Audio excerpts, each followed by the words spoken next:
It's about us. It's about this team. 1, 2, 3, win. You gotta go have fun, baby. The atmosphere was amazing. The crowd was amazing.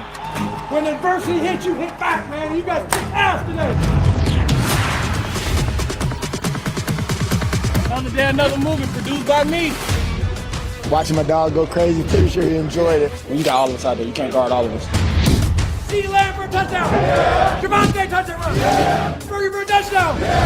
It's a blessing to be out there with those guys. Malik Davis, 43 on the game. Brandon Aubrey, big field goal. Oh! That man's a goal. You stack these days, you stack these wins. I'm so proud. Coming over the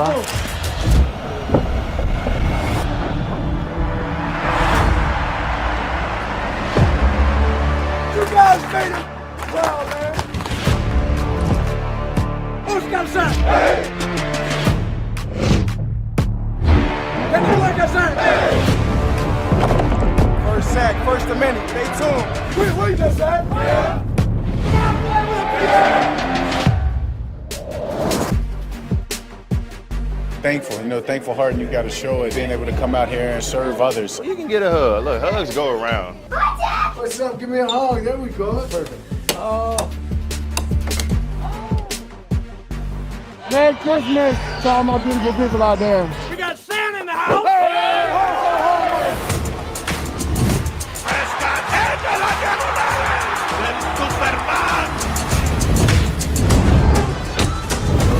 Cowboys win. Let's go.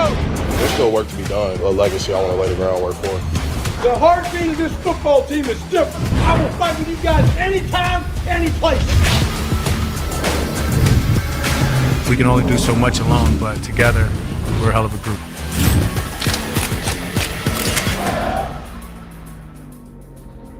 We're building a monster.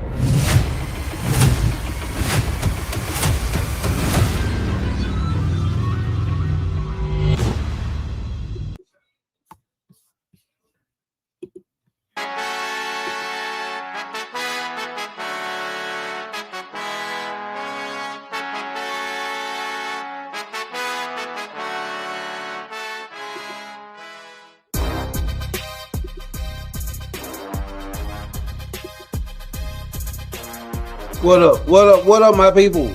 My bad. I was having technical difficulties around here. So I'm just streaming from YouTube for some reason. It took me off Facebook. Something was going on with Facebook. Probably because of that video, but I played it every time.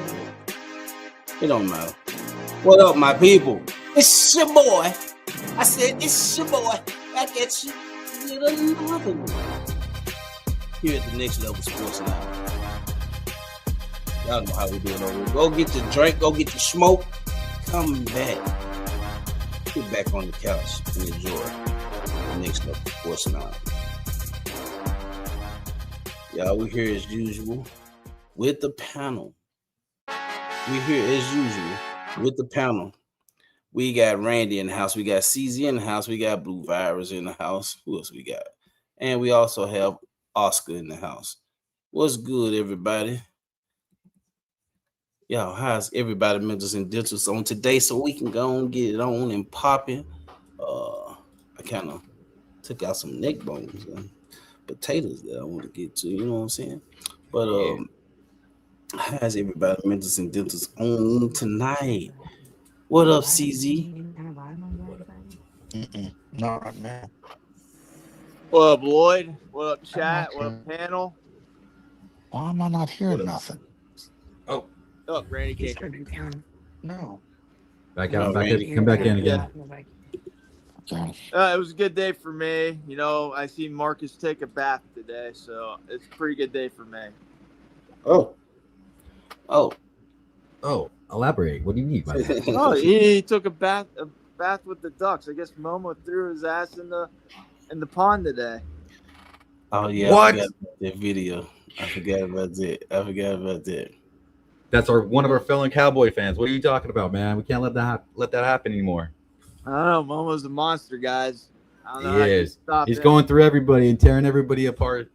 Doesn't matter who you are. He can go over there and just tear you You apart. guys created him. Tay Cowboy, I am not a Bulls fan. My wife had bought me this outfit, right? And she had got me some Jordans and got me an outfit to go with it. So she got this hat and shirt to go with it. So she got it. So I'm worried, but I'm not a Bulls fan. So yeah, that's the only reason you see this on. But Blue, how's everything going on with you, Blue? Welcome in, Jesse. Welcome in, Jesse. Sorry, guys. I was over there at Push's channel. I didn't realize you were here. Being said, I sent it to you. No, my mental's going good, you guys. Thank you for asking. It's a freaking awesome Sunday. I just enjoyed. I actually didn't do shit. Just sat on the couch. Did a little bit of raking, a little bit actually. But I just enjoyed my Sunday and excited to be here on the Next Level Sports Lounge and excited to talk some football today on the Sunday. And thank you, Chad, for joining with us. Oscar? No, go to Jesse before Oscar. Oh, Jesse. Hey, guys. Everything's cool here. Thank God. Rain's gone. We had a nasty thunderstorm last night, but everything's cool here. I'm chasing the little 3-year-old granddaughter around, but I'm good now. I'm relaxing here in my game room here. Let's get this started. Randy, how's everything going on over there with you, Randy? Doing good. Feeling good today. I don't know if y'all realize, but 8 weeks from right now, we will be playing the Giants as we speak right now. 8 weeks. Getting that ass kicked. Yeah, you will be. Boots to asses for you. In your dreams, Jesse. In your dreams. What up, Oscar? Gonna be a nightmare for you. How's everything going on with your Oscar? Everything great. Just got home 5 minutes ago. Jumped in the shower. Glad to be here. Long day, but as usual, Monday night's always a good day for me because I get to relax at least in the morning. But happy to be here with everybody here. So hope everybody had a great day, great weekend. I did. So let's hope we have a great chat. Yeah, everything is going good over on this side. Family's good. Wife, daughter, son, kids. Everybody's good. I have no complaints. But I want to say this before I get started. And you learn a lot when you learning from other content creators and watching other content creators. We always say over here that it's not a safe place for Cowboys fans. A bullshit. It is a safe place for Cowboys fans. It should be a safe place for Cowboys fans. Yeah, we invite other fans of other teams, but it should be a safe place for Cowboys fans. So I'm no longer saying that this is not a safe place for Cowboys fans because it should be. This is a Cowboy content podcast. So with that being said, I'm no longer saying this is not a safe place for Cowboys fans because it is. You should be able to come over here and feel however way you feel when it comes to your team. When it comes to your team, you should be able to come over here and speak about your team. Whether it is a Cowboys channel, but other teams are able to come in here and speak their minds about their team. So why can't Cowboys have a safe place to come to? So with that being said, I wanted to get that out the way. Congratulations to my wife. She did her first live stream on today. When she it was about when she went to did the prison ministry on yesterday. It was a blessing for her. She enjoyed it. And she was a blessing to someone else. That's the whole purpose of it. And for those who missed it, go back and check out Mrs. McAfee Unscripted. She got some good things going on over there with the help of Blue. Blue is gonna be helping out over there as he do over here. So yeah, shout out to Mrs. McAfee and what she has going and what she's trying to accomplish us as a team, because we are a team when it comes to me and her and our marriage, our family. She supports us over here, and most definitely we will support her and on her channel and the things that she has going on along with her boutique. So shout out to the wifey. Love her to death. Shout out. Can I say something really quick? Go ahead. Yeah. Well, you know what? I know you said it's a safe place for the Cowboy fans. You know what? It should be a safe place for everybody that comes in, whether it's an Eagle fan, Washington fan, Jesse. He's comfortable being here. He's here all the time, right? We want everybody to come in that feel comfortable and say what they want. That's why the other day when Rob A was speaking his mind, let him speak his mind. Those are his opinions. Those are his thoughts. Can't take that away from him. You can't make that what he's thinking and what he's doing a negative. That's what he's thinking. Everybody should be comfortable coming here, whether it's about football or whether you want to, like you always talk, that we talk a lot of family. If you want to come in and talk about family, you should be able to come in here, whatever team you're rooting for. Sometimes put that aside and come in here and feel comfortable. Speak about whatever you want. At the end of the day, it's all in good fun.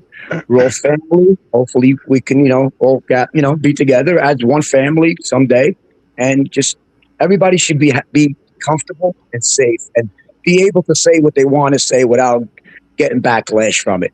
Trolling is welcomed. We all have a good fun with all welcome, with the trolling and the banter back and forth. It's always good fun, but at the end of the day, we try to learn something, like Warren says, learn something at the end of the conversation. Hopefully we can learn something about each other, learn about our teams, about our own teams, maybe something we missed that an outsider can point out to us, or something about another team. We all enjoy the same things. Hopefully we can keep it going. So everybody should feel comfortable on this channel.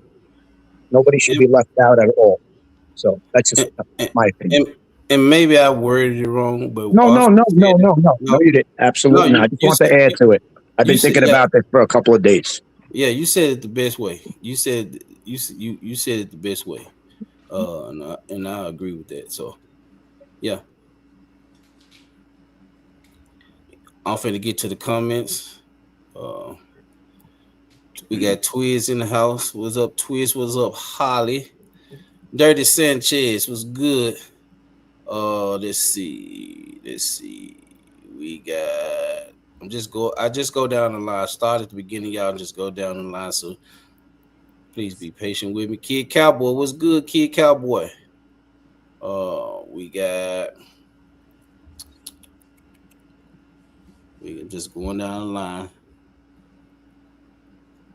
Kid Cowboy, Twiz, Kid Cowboy, Joe, what's good, Joe? Hamid, what's good, Hamid?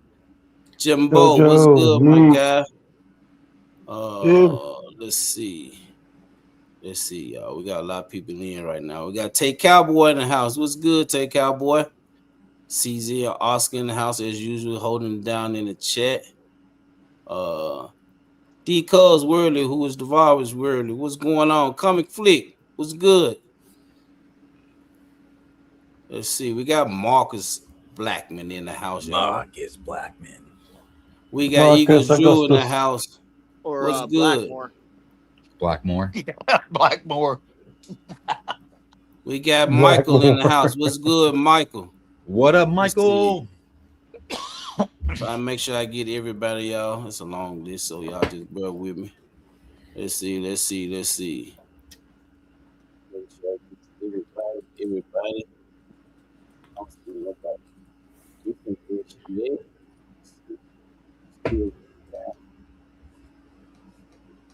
Almost done, y'all. Almost done. Just want to make sure I get everybody. Where's Dooley? Blaze, what's good, Blaze? What's good, my guy? I ain't got to it yet, just so that's why I can see.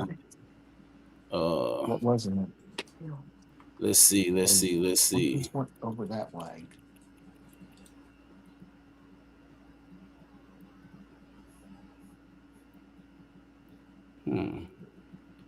Think getting everybody. I'm almost at the bottom, y'all. I'm almost at the bottom. Y'all, please be patient with me. I just want to recognize everybody in the chat. Nah, you're doing good. You're doing good. You're fine.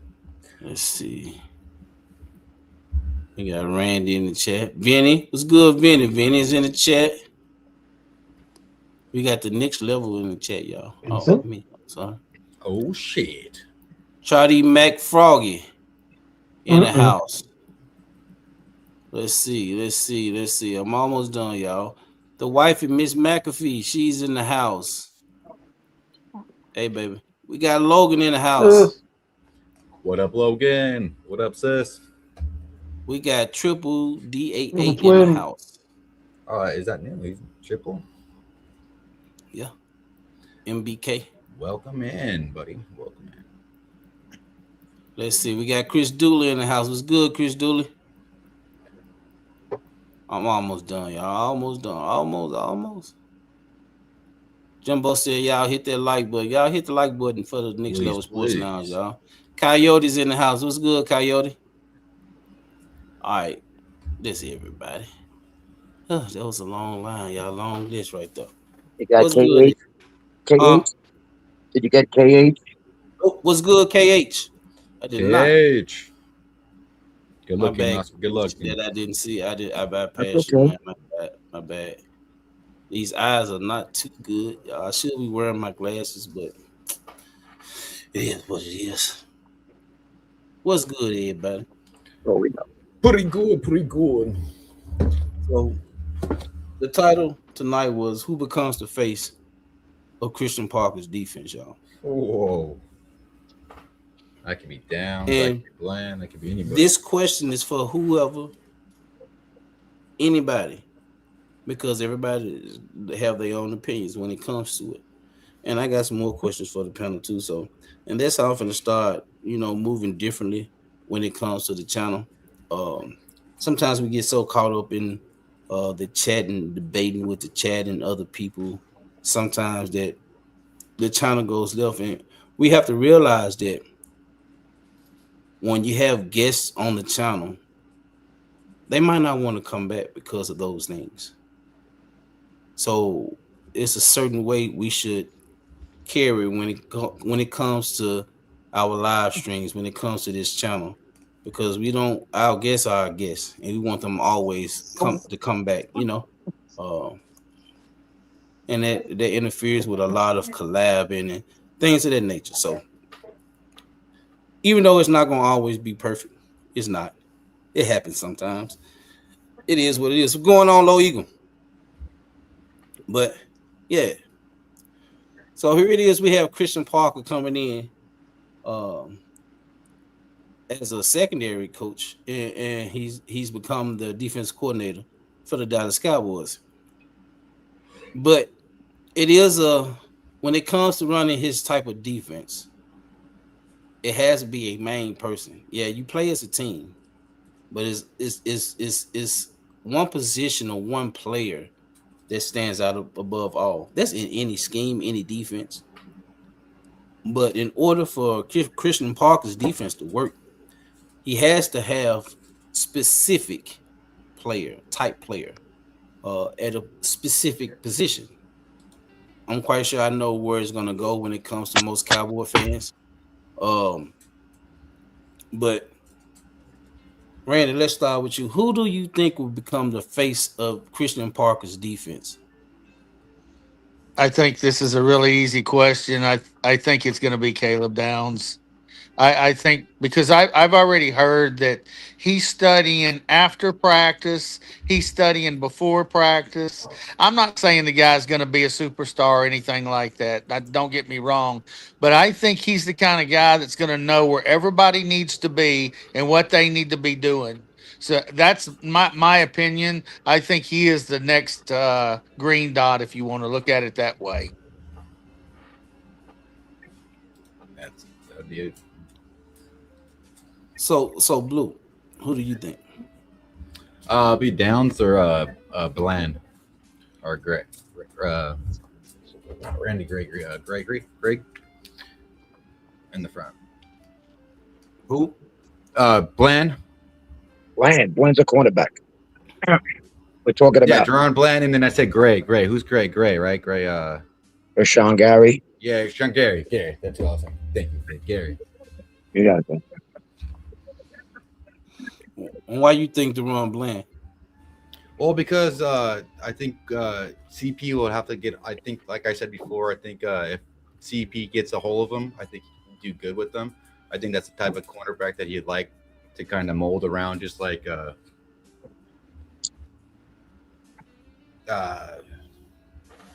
he had over in the Eagles. He needs a couple pairs like that. I think Bland, with the right teacher, I think he'd go back to those pick sixes that he did if he gets right in the right scheme. He had good hands. He had the right idea of doing what he needed to do. But just the right teacher. I think we have the right teacher to do it, and I think that's CP. What you got for us, Oscar? Well, I believe it's Downs, but I'm not. How can I put this without saying it in the bed? I'm not too keen of the idea, not because I don't think he can handle it. Like Randy said, he's doing homework before, during, after. He's going to hopefully be a great player. We're not saying he's going to be. We hope it. Like everything we always hope, we speculate. But I really don't.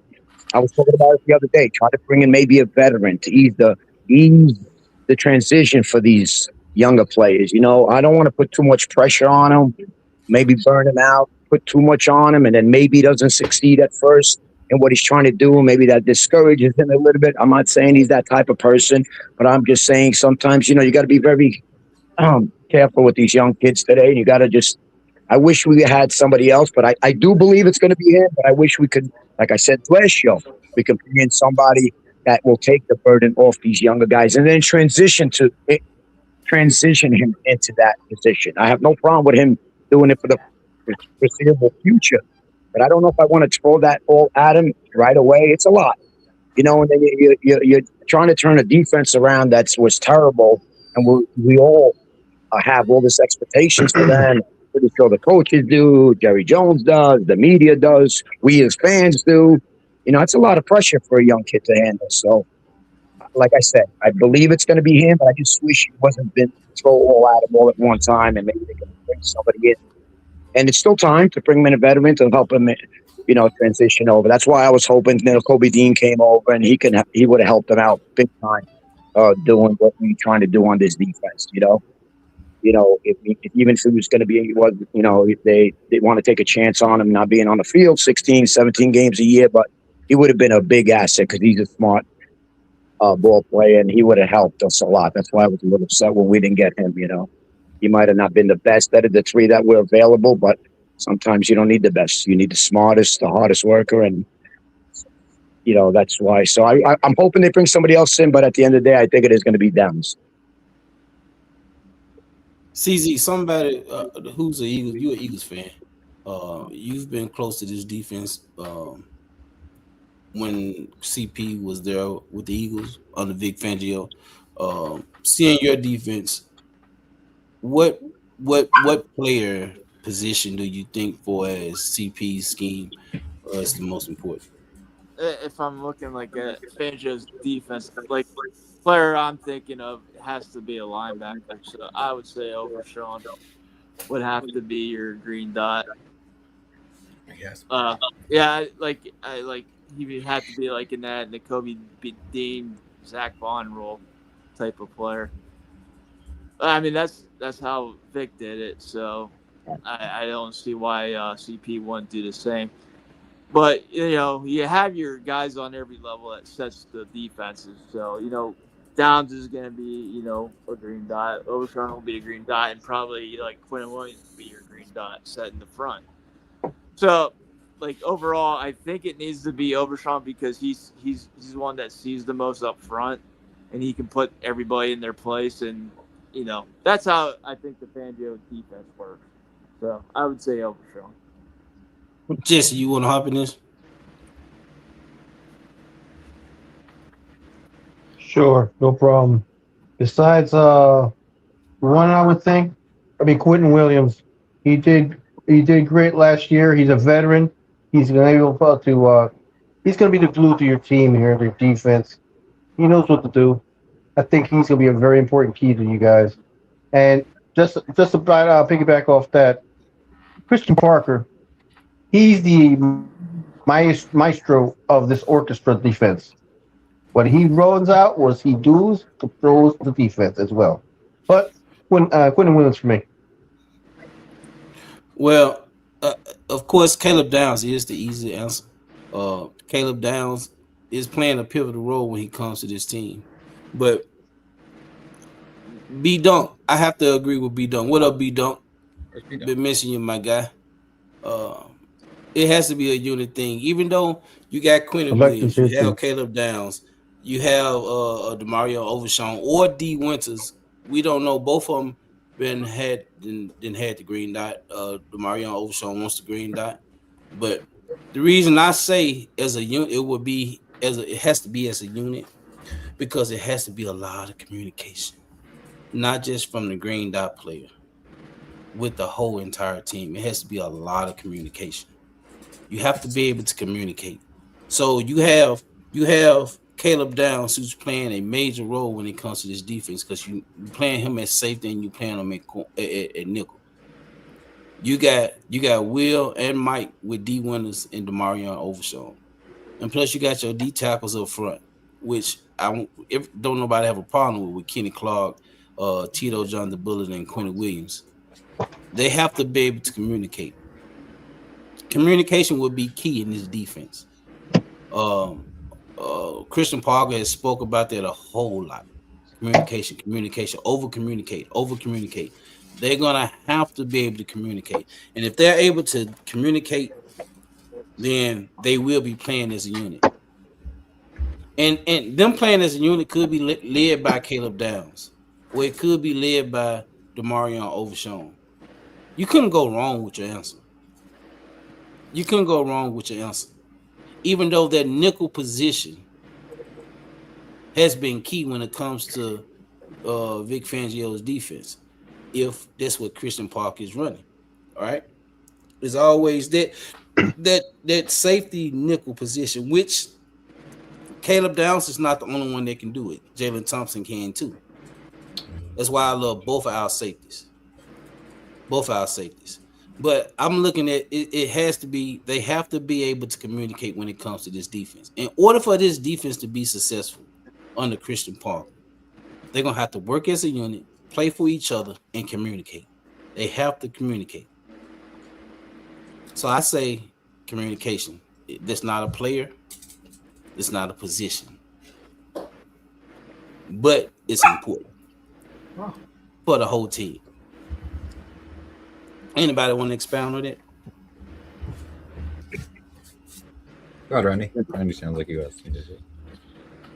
Well, I agree with the communications, but I believe whoever does have the green dot needs to know what everybody's supposed to be doing. And if honestly, right now they're saying that it's going to be Overshown.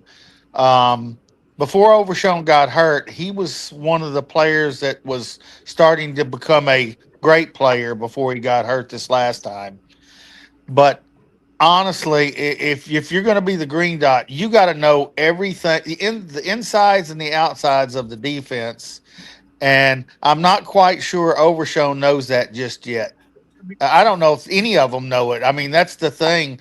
We can all speculate, but I believe it's either going to be Overshown or Caleb Downs. That's or it could be Thompson. You might be right. It could be Thompson, but I'm not sure as far as everything else. Well, that's Go ahead, Oscar. No, go ahead. What? Finish. I was just going to say to piggyback on what Randy was saying. Doing the OTAs, they had media day, and shout out to Jesse Holly because I heard him talking about this on DLLS. He said that everybody was looking for Caleb Downs. They couldn't find him. They had lost Caleb Downs. They could not find him. Yeah, we'll see where he was. You know where they found him at? In the film room. Studying. Mm-hmm. They found him in the film room studying, watching film. Tell me that's how he got ready. That should rub off on all the players. Mm-hmm. Hopefully it does anyway. And that's a rookie doing that, yeah. Yeah, instead of being a part of media day, y'all, he went to the film room. What else could I go do real quick? What will benefit this real quick? Yeah. They say he lives, sleeps, and breathes in the film room. He's studying. And if he is the green dot, I'm fine with it.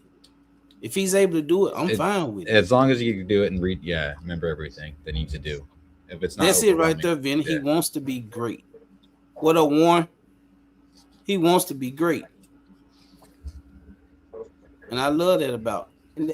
And I'm hoping that rubs off on all the players. I don't know. Probably is. I don't know. But if it can rub off on all the players, then everybody is on on one accord. Everybody is syncing together. Everybody is willing to play as a unit. Like B Dunk was saying in the chat. That's very important. Very important. And he got him and his brother do a podcast together. Yep. But he's in the film room. Two and down or something like that. He wants to be great, like Vinny said. In order for you to be great, you got to go and watch film. You got to learn every aspect of the defense that you're running, of the scheme that you're running. And this is something that he's willing and something that he's putting time in to do. Go ahead. He's not Oscar. told to go do. Oh. Well, see what Randy said, that, he mentioned overshown, and we don't know. It's a lot to take in for somebody. It's a new scheme. There's a lot of communication. It's a little complicated from what I understand. So if Randy's saying that Overshown might not know it all, how are we expecting Downs have been there less than Overshown? I understand it's a new system and they're both there at the same time. Can we really expect Downs to know everything and not a guy like Overshown? Shouldn't they both be gradually learning everything at the same time? That's why I don't want to. I'm not that I'm saying he can't do it. Mm-hmm. But I'm saying I just don't want to put too much pressure on the kid to feel he has to do everything to make it. You can't. He's still younger. I understand they're both getting taught by the same person at the same time. They throw away Overshown's last 2 years. That means nothing. I understand, but he's been there longer. So Randy's saying that Overshown might not know it all. How can we expect Downs that's been there less time in the league to pick it up faster or know it better? That's my issue. I really don't want to put too much on him and not have him succeed at first and have that backfire. That's my only concern. Not saying it's not going to work. That's my concern. That's all I'm saying. But Warren, go ahead, Blue. Go ahead, Blue. Well, I heard he was able to do that kind of stuff in college, though. He was able to read the playbooks and be able to become that green dot as quick as possible. So if he could do that, incorporate that in college, you don't think he could do that in NFL? I think he has the brain for it. I think that's why he was, high-ranking safety. Downs played that system in Alabama when he was with Alabama the first year. He played in that system, so he's aware of the system. But like Oscar said, I'm really not sure who's going to be the green dot here. Right. I think it's going to be Overshown. Is what I'm more counting on. But like Oscar said, he have to be in film learning. Like Warren said, it's not we're not putting pressure on Caleb. That's why I said we have to play as a unit. He plays a major part in the defense, but it's not that we're putting pressure on them because they have to play as a unit. It can't be just Caleb Downs. They have to play as a unit. And to what Kid Cowboy is saying, Quentin Williams should be the green dot. You never want your defensive lineman his back is turned towards the rest of the defense. Why would you want him being your green dot? It doesn't make sense for him to be a green dot, Kid Cowboy. It doesn't make sense. Not to me. I don't want my defensive line. Nobody on the defensive line wearing the green dot. That means they have to turn around and try to put players in their position. No, that's not what you want. Calling audibles, that's not what you want from your defensive lineman. So you're saying you want him in the middle, kind of calling the plays, and the guy that size the green dot more in the center. It's always better for your linebacker to be the green dot. Now there are some instances where your safety is the green dot, but they got to be that safety has to know every aspect of their scheme, every position, every aspect of their team. And like Randy and Blue was saying, he's done it in college. But I mean, now he's in the NFL. Will it translate? We don't know. We don't know. But we do want the person who is wearing the green dot to be smart. He has to be smart and recognizing plays, motion plays, audibles. That's the one that you're trusting to call your defense on the field. He's the general of the defense.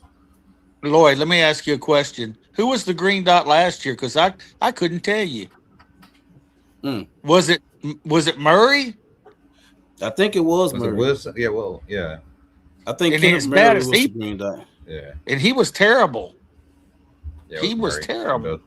My thing is, if Jaron Curse as a safety can be the green dot in our defense under Dan Quinn, Who's to say that Caleb Downs can't? J-Ron Curse, because Michael Parsons didn't want the green dot when he was here. So they gave it to J-Ron Curse. He was the green dot guy in our defense, who was a top 10 defense. It was J-Ron Curse, who got his first starting position with the Cowboys. It was J-Ron Curse. So you can't say that it's too much on the safety or however way. It's just about who's the smartest player on the field. Who's able to get the team lined up? Who's able to recognize the plays? And we talk about, you're saying something about putting too much pressure on him. He put pressure on himself. This is what Caleb Downs lives for, these moments.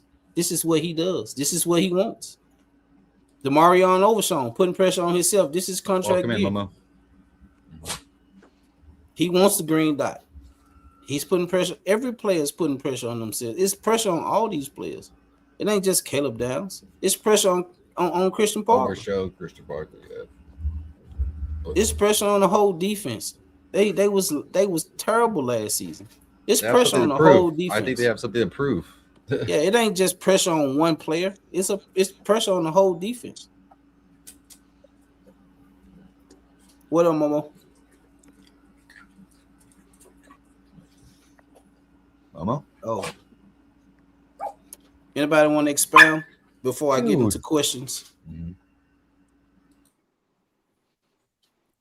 Anybody want to expound? Nobody?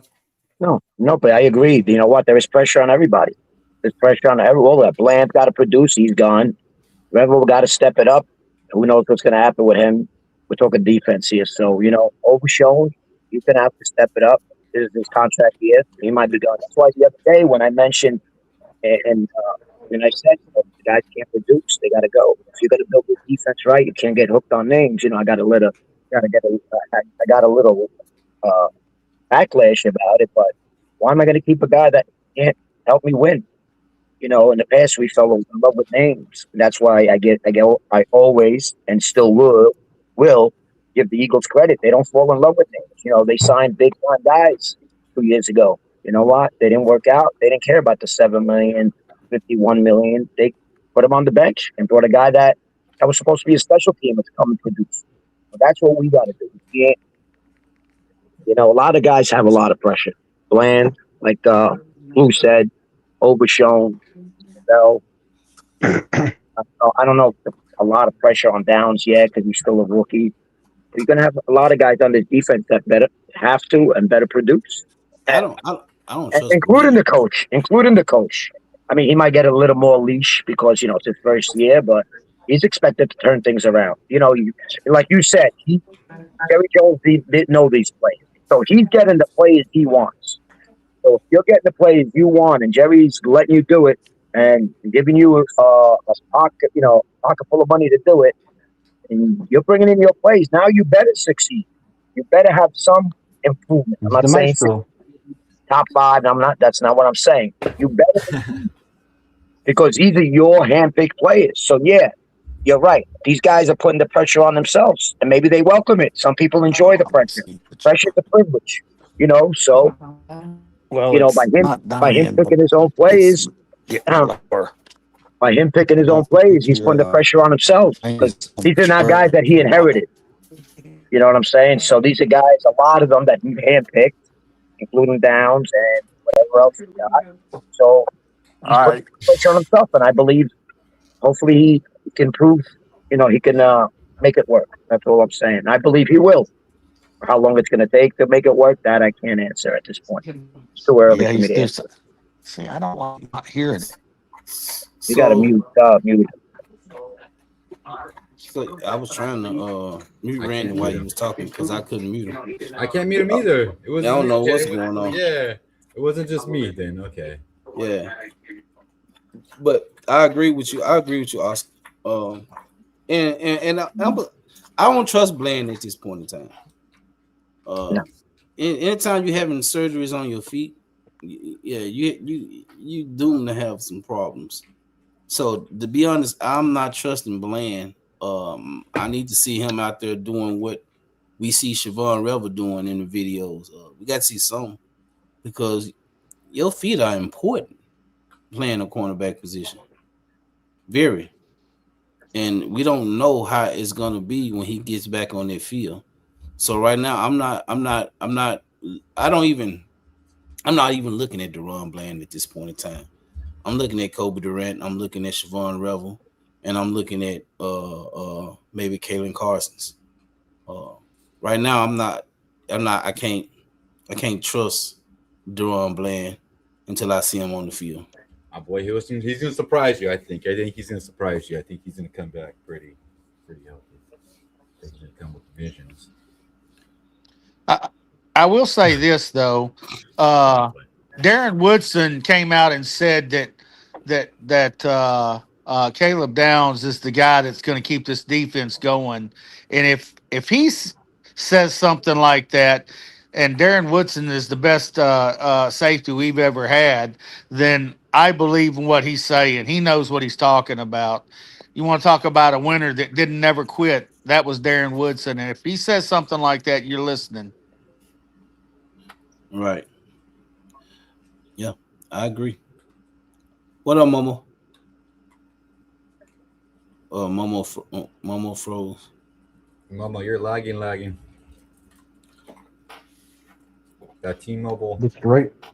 So I'm finna go to this first question that I have for everybody. Jimbo, it's all about show me. Can I say so?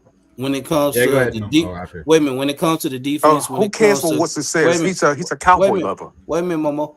But when it comes to the defense, when it comes to Caleb Downs, all of them, it's all about show me. When it comes to Christian Parker, it's all about show me. So yeah, I agree with you, Jimbo. I agree with you. Where Momo go? He left. I think his internet popped him out. Right, reset. So I'm finna ask my next question. Resetting. It's all right. I'm finna ask my next question. Are we hyping Christian Parker's defense too early, or do you already see the foundation of something special? Randy, you want to start with that? Yeah, that's a tough question because you don't know how these guys are going to mesh. That's the big thing right there. If these guys mesh right away, then this can be an outstanding defense. If they don't mesh, then you don't know what you're looking at. That's the big question right now. As far as our season, with the young coaches that are dealing with this defense, I like what we've done in changing the coaches and the players. I mean, we have 9 new defensive star players on defense that could either start or play roles on defense. So honestly, I think that this defense can be hell. If we're number 20 this year, we're gonna win more games. So because this offense is, I just don't see not too many teams slowing down the offense. So I think this defense is going to surprise some people. By what? What you think, Oscar? Repeat that for me. Ask me again, please. Because I was Go ahead. Are we hyping Christian Parker's defense too early, or do you already see the foundation of something special? I'm with Randy. That's a hard question. I think we are hyping it a little bit too much because you have to wait and see. First of all, I don't believe we're done adding pieces. I think we might just go get one more piece, just like what I said. I said last show, and I'm saying it again. To try to calm this defense. You're expecting guys like Overshown. He's going to put too much. I don't want these guys put too much on themselves and then make the defense worse. So, I want somebody. You need a leader, a veteran out there. I don't know if we have one right now. A veteran out there that can calm these guys down and put them in the right position just to get them rolling. Like CZ says, it takes 4, 5, 6 weeks, 7 weeks to get your feet wet. So whether, it's a new team with an offense or us with a defense, I wish we still get that guy. I don't want to put too much on any of the guys. Overshown, because like you said, they're putting it on themselves.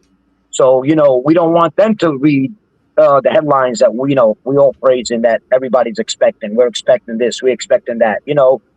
I'm not saying that's what they're doing, but it's just a figure of speech. You don't want them reading the headlines. Downs is going to be great. We're going to be better. We're going to, you got to earn it. So I don't want these guys to get too much because you're right. They all put it on themselves, including Christian Parker. And yes, I do think we have to slow down the train a little bit. Yes, because we haven't seen anything yet. And that's not saying it's not going to be good eventually, but he might wet the bed the first 4, 5, 6, 7 weeks. It might take him 8 weeks, 9 weeks, maybe a full year. I'm not saying it's going to, but it might. You know, it took the guy in Seattle a year and a half to put that defense together. He started right away, but it took him a year and a half to put that defense together. And then look at the results 2 years later. So I think we should slow down a little bit, but that's not taking away our excitement and the direction it's going, because the other part of that question is, yes, he is laying down the right foundation. Now, how long that's going to take for us to show it, like Jesse always says, on the gridiron, on the field, that remains to be seen. So there's no wrong answer to that. You know, yes, we are putting too much on him because we are expecting. But, you know, people have to understand, and I bring this up all the time. Look what we experienced last year. That's what we're comparing everything we're doing and going through now. We're not comparing it to past years or the Eagles or Seattle or Denver's defense. We're not. We're comparing to what we had last year. You could put 11 monkeys out there and we have freaking better defense than we had last year. So, you know, that's how we looking at it as a Cowboy fan and on this panel. I'm only speaking for our show. I can't speak for other shows. That's how we're looking at it. We're comparing it to what we had last year. So, of course, we're going to be excited. Of course, we're going to be happy. Yes, Christian Parker's a breath of fresh air compared to what we went through last year. You know, so I think we should slow down, but, you know, be as excited as you want, because I see everything being laid the right way. He's building the defense the correct right way, which hasn't been built the right way in 15 years. All right, Logan. Logan said good night, everybody. He had a long day. Good night, Logan. Now, twin. Want to sleep. All right, good night, Logan. Warren said, are we expecting vets to listen to a rookie? It didn't happen. It ain't the first time it didn't happen. It ain't the first time it didn't happen. We have rookies come in the league at linebacker playing the green dot, being the green dot guy all the time. So it won't. If that was to happen, it wouldn't be the first time that a rookie is leading vets as far as wearing the green dot. It has happened. It happens throughout the league all the time. You bring a middle linebacker in who usually is wearing the green dot as a rookie. They listen to that linebacker, right? You bring a quarterback in who's a quarterback as a rookie who's starting, and they listening to their quarterback, right? It happens. That's throughout the league. So it's not about listening to a vet listening to a rookie or a rookie listening to a vet. It happens throughout the league every year. What you got for us, Blue? Can you hear me, Blue? Oh yeah, I can hear you. So I was on mute. Oh no, I was agreeing with you. Yeah, I don't. For the question, are we hyping up Christian Parker? Yeah, I think we're excited. I think that's fair. I think we're allowed to be excited for our defensive coordinator. It is a different. I'm glad we're like I've been saying it's going to be younger, more alive with the younger guys, and I don't mind if we don't have too many vets. If we get one or two vets, they kind of get to kind of put over the shoulder and kind of show these young these rookies kind of what to do and kind of put them in the right spot, like Oscar was saying. I'll be fine with that too. But again, I'm happy where we're at right now. What kind of guys we got right now? Because we have to cut down to 53 roster anyways. So it's just I want the best players on that defense to do what they need to do, and I think the defense this year it looks a little different. We're a little quieter with everybody. And I would say, yeah, I agree. I think we are hyping them up a little bit, but I think for a good reason. Good answer. Linda said Dallas has should improve the run defense with Gary, but this fractures the concept of pressure. Respectfully, Gary won't get pressure like Clowney. You got to acknowledge that. Well, Gary has had pressure. He's had sacks before Michael Parsons got there. Between 7 and 10 sacks before Michael Parsons got there. He had 8.5 sacks last year. Jadeveon Clowney had 7.5. He was out leader in that defense. Yeah, Rashawn Gary had 8.5. Oh, it's the other way, Lloyd. 7.5 and 8.5. 7.5 Gary and 8.5 Clown. Same thing. Don't matter. I thought Gary had more than Clowney. When I looked No, at it, no. it showed Gary had more than Clowney. No. It's all right. Don't matter. I just brought it up so this way, we don't get no feedback. But yeah, I mean, what's the difference? There is none. You can scheme. I wasn't asking that for you, Oscar. Yeah. I was just speaking in general because Linda asked a question about comparing Clowney. Rashawn Gary is younger than Clowney. Clowney has jumped from team to team. Rashawn Gary is a better run stopper than Clowney, but you can scheme a pass rush. Yeah. Your pass rush does not have to come from one particular player. Your pass rush does not have to come from one particular player. You can scheme a pass rush. Who was the Vikings' leading pass rusher last year? They schemed. They was in the top 5 in pass rush in sacks. So they schemed the pass rush. Denver Broncos, they schemed the pass rush. So a lot of people think that Michael Parsons made the other players. Well, you had Quay Walker on that team. You had Rashawn Gary on that team. What's the other linebacker they had on the team? It wasn't just Rashawn Gary. Yeah, it was up. But Rashawn Gary is hungry. Packers. Huh? Was that about you need to know what the Packers league? Yeah, it was another other than Quay Walker. It was another one. Yeah, they had another play. I don't remember his name.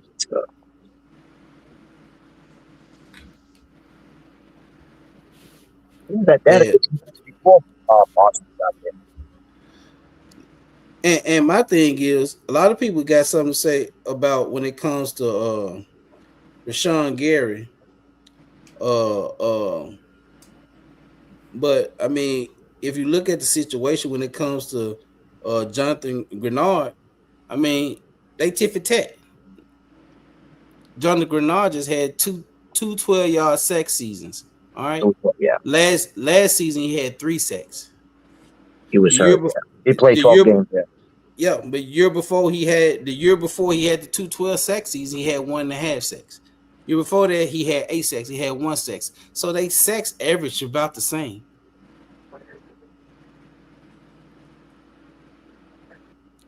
So I mean, it didn't matter if we got Rashawn Gary or Jonathan Grenard. It'd still be the same questions being asked because they're part of the Cowboys.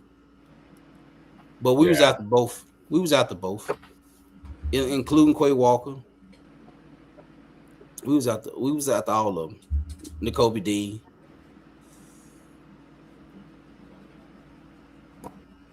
Brooks, right? Jonathan Grenard only had 3 sacks. He was not at the top of the league in pressures last year. He only had 3 sacks. They schemed pressure. Pressures. He wasn't at the top of the. I said pressures. He wasn't at the top of the league in pressures. He had 3 sacks. If that's the case, Kenneth Clark was at the top of the league in pressures. Drew Carter was. Yeah, he was. I'm just saying. Donovan Ezewalker, you know how many sacks he was close to getting? You do know how many sacks that the Cowboys alone was close to getting and they never got the sacks. That's because you're at the top of the league in pressures. I mean, they scheme pressure. They scheme sacks. They can happen with any team. It don't have to be one player. It don't have to be one player. Yeah, Jalen Phillips, who was up there in pressures too.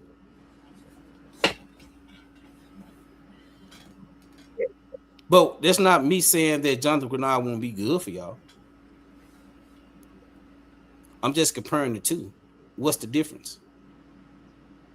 I can pull up highlights right now where Rashawn Gary was close to getting sacks. He had pressure. But that is not knocking y'all team or y'all player.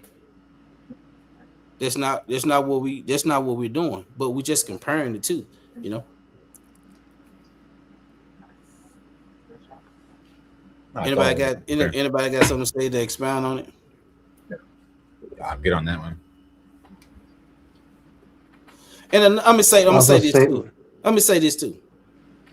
Rashawn Gary ain't played with the likes of Quentin Williams and Kenny Clark together. What people don't realize that Quentin Williams and Kenny Clark together is going to open it up for a lot of players. They're going to open it up for a lot of players. This is not me talking about the Eagles. This has nothing to do with the Eagles. I'm just speaking about the Cowboys with the certain players that we have. Quentin Williams and Kenny Clark up front, along with Jonathan Bullock and Tito, they're going to open it up for a lot of players. A lot of players. When it comes to their front seven. They're going to be aggressive. They're going to be hard to stop. Go ahead, Jesse. Well, guys, it's like this. You have a brand new chef, and CP, Weed, and G-Man have a brand new chef, Damar Wilson. They are allowed to get their players, their ingredients for the meal to prepare. They got to prove themselves. Both teams have to prove themselves. I hate to say this, and it's bad taste in my mouth, but the Eagles right now, their DC's been there. He knows what to do. So right now, in the division, they need to. They got the higher standard right there for the defense. But not to say that both of us can't improve. We have the ingredients. Depends on the first 5 games. See if they jive, the schemes work, and then we shall see. But till now, unfortunately, the Eagles got the best defense in the division. And this question leads to the next question that I have. Can Parker's defense be successful without one superstar carrying the entire unit? There you go. What was that question? Sorry. Can Parker's defense be successful without one player trying to carry the entire unit? Without one player carrying the whole unit? Which comes to they have to play as a unit. They have to. Every defense has to play as a unit. I think that's how defenses become great. I agree, Will. So the question, my answer to that question is yes. It's not going to be about one superstar. Somebody in the chat, I forget who it was. I think it was Twiz, said that Rashawn Gary is not a great player. He's not a superstar player, but he's a good player. That's all we need him to be. True. I'd rather have 11 good players over one superstar in average players.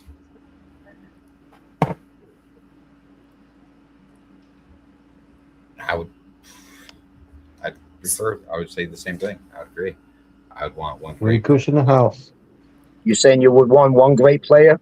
Blue, is that what you're saying? No. I would want multiple. Okay, yeah. I don't want just one good player. We already had one. We already had one great player. All the successful, well, besides Cleveland, all the successful, Cleveland did win the Super Bowl. All the successful defenses don't have a top 8 or top 7. And I think what was the highest one on Seattle last year? 8.5, 9.5, I believe, 9.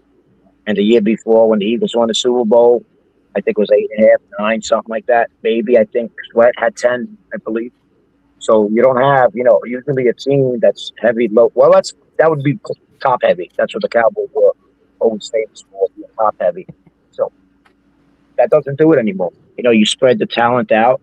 And somebody said last week, it's not about having 3-4 great guys, just having 11 good guys that can play the scheme, that play the system, and want to win and play together. Sometimes that works better, and it seems to be the winning ingredient the last few years of how teams have won. So hopefully it works for us. We don't need Gary to get 17, 18 sacks. If you can get 7 or 8 for us, that would be great. If it's the Rock who gets 6 or 7 for us, that would be great. It's got to be everybody all hands on deck. It ain't going to be done by one guy. That's not. We had that one guy, Michael Parsons. That's why I said we already had that one guy trying to beat that all. Because come the playoff time, when you play better teams that can run the ball and scheme up against you, you see exactly what happens. It's easy to scheme against one guy. You can't It's hard, scheme against right? 5, It's 6 easy to guys. scheme at one guy. It's hard to scheme against 11. Correct. Yes. So hopefully that's what he's building, and that's what I see that he's building.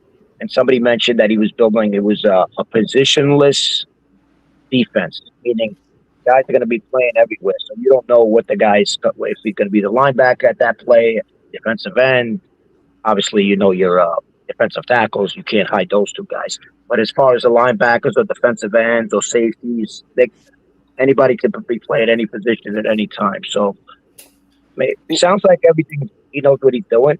I mean, I know it was a Vic Fangio defense in Philly, but I know he did have some part in it, so he's got some knowledge. You know how fast he succeeds with Dallas. Like you said, we're not the most talented defense, but we have some talent, and I think he'll bring the best out of it. And then, like I said, he's not done filling the team up. You know, we still got the free agents out there we can pick up here or there. You always got the trade deadline. You always got, you always have options. That's why I'm glad, we're left with options. We didn't put all our money and everything into one or two positions. The only guy we really paid a lot was, the 3 years for that safety. Everybody else is 2 years or less. We were talking about this the other day that we don't have somebody on. I was wrong. The safety, I believe we gave him 3 years. When we get out of him after 2 years, we can get away from his contract. So we're not tied into nobody long term where we're stuck with anybody. So like I was saying the other day, they don't produce, they gotta go. Nothing personal. We can't be stuck with these guys, and I'm glad they did it this way. I got a little backlash from it, but I don't think I said anything wrong. If we can have the best player on our defense, so right now we don't know what Downs is going to be. So Quentin Williams is your best player on your defense. Can we agree on that right now? Yeah. Okay. So if he doesn't produce and he can't put no pressure, he just whatever his situation is, he's not whatever the situation is, and he can't help us win. What do we need him for? We're going to keep him because he's a nice guy and we paid him $25 million. If he can't help you win, what do we need him for? No. That's what I was trying to say the other day, and I got a little backlash, which is I understand when I hear to get rid of players because whatever. But if they can't help you win, take the blueprint from what you couldn't help them win. Gone. The linebacker they got from Tampa couldn't help them win. Gone. This guy couldn't help them win. Gone. And that's how you do it. Yeah. What up, Hoodie? What up, Total French? What up, Ant? Let's see. We got some more people in. I wanna. Isaac, what's good? Isaac, what's up? No face. But to piggyback on what I think it was Oscar or Rand, I can't remember which one. The thing about it, no, I think it was Oscar. Before it's talking about the scheme and the defense in blue. Christian Parker has the secondary working with the defensive line, doing defensive line drills. Everybody is working as a defensive line. BT Jordan is working with the secondary, just like he's working with the defensive ends and the D tackles and the linebackers. They got the secondary, y'all, working and doing defensive line drills. You don't know where he's gonna rush or for his scheming, for his sacks, whatever. You don't know. You don't know, and that's a good thing. Yeah, you're right, Hood. It's always about working as a unit.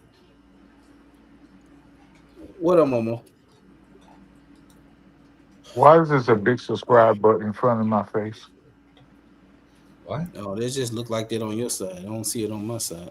It don't make no difference. Yeah, say what you got to say. Whether it's a No, subscribe, because this is very distracting. There's nothing in front of you. no, on this side, it's not nothing in front of you on this side.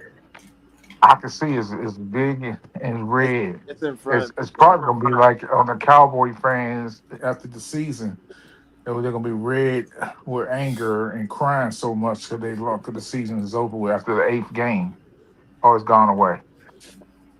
Okay, I just want to say this. I'm not here to go back and forth with a Cowboy. That's the least of my words. But I want what I want to say is this: just because a former Cowboy say something positive and good, that does not make it that your Cowboys gonna. All throughout the history of the Dallas Cowboys, they all these great Cowboys defensive back, offense. Oh, this is the best ever. Don't repeat something it's unnecessary. And Lori, from the founder thing, I just want you to say, will you please stop doing this to yourself, and please stop doing to in line and selling these folks out some land they can't buy. What are you talking You about? lying to these folks. What are you talking You about? lying to these folks, Lori. About I'm what? sorry, you are. You my friend. About what? That you believe that this Cowboys team is going to be good this year.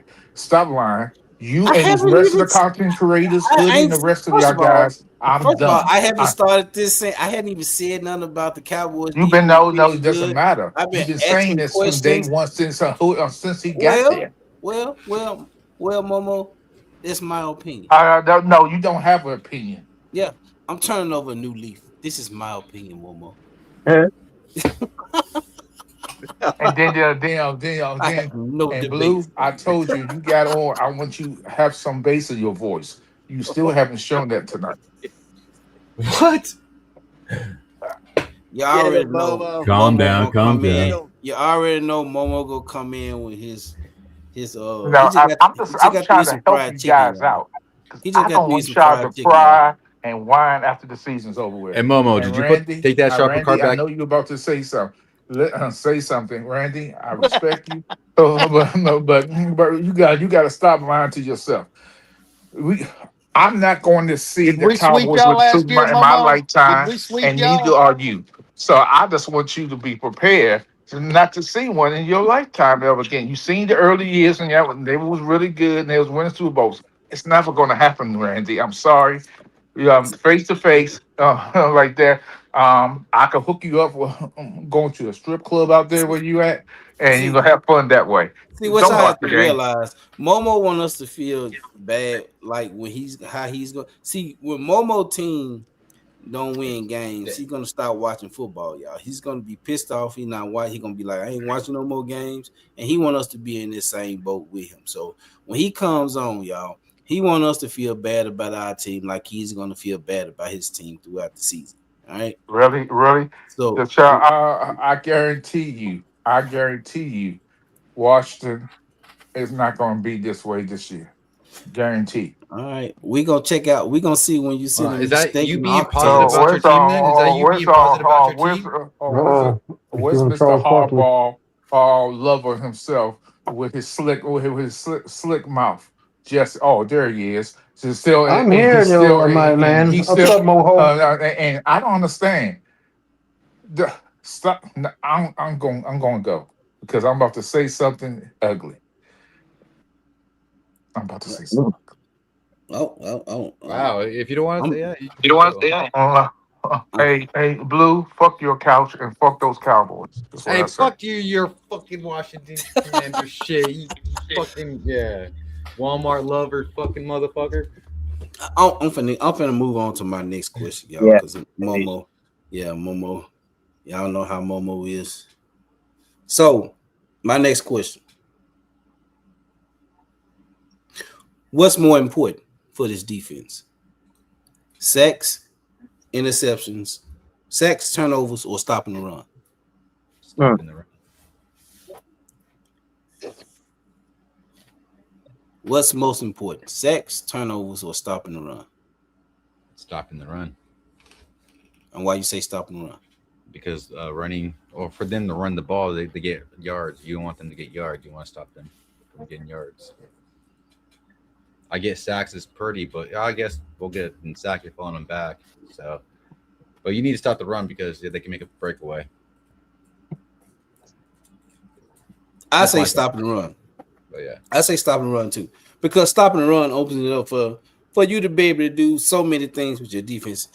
If you are able to stop the run, then you can disguise your defenses in so many different ways. You have to be able to stop the run. You have to. we've been getting ate up by the run the last years. Even with Michael Parsons, we've been getting out as ate up by the run. It ain't look good. So if you're getting ate up by the run, you most definitely gonna get killed on the play action. Every time. Walker said we got to start relying on our kicker to bail us out. That too. Good night, Holly. Aubrey. Night. Good night, Holly. Thank you Night, for showing Holly. up. What you got for us, Randy? Well, after hearing what Momo said, I often wonder why somebody that hasn't won much of nothing the last 30 years, I'm talking about division, throw division in there and everything else. I don't know why you're worried about us and not worried about yourself. 35 years. Yeah, you're right. Yes. But, I know he's just having fun and that's all good and dandy. But honestly, I'm looking forward to this football season.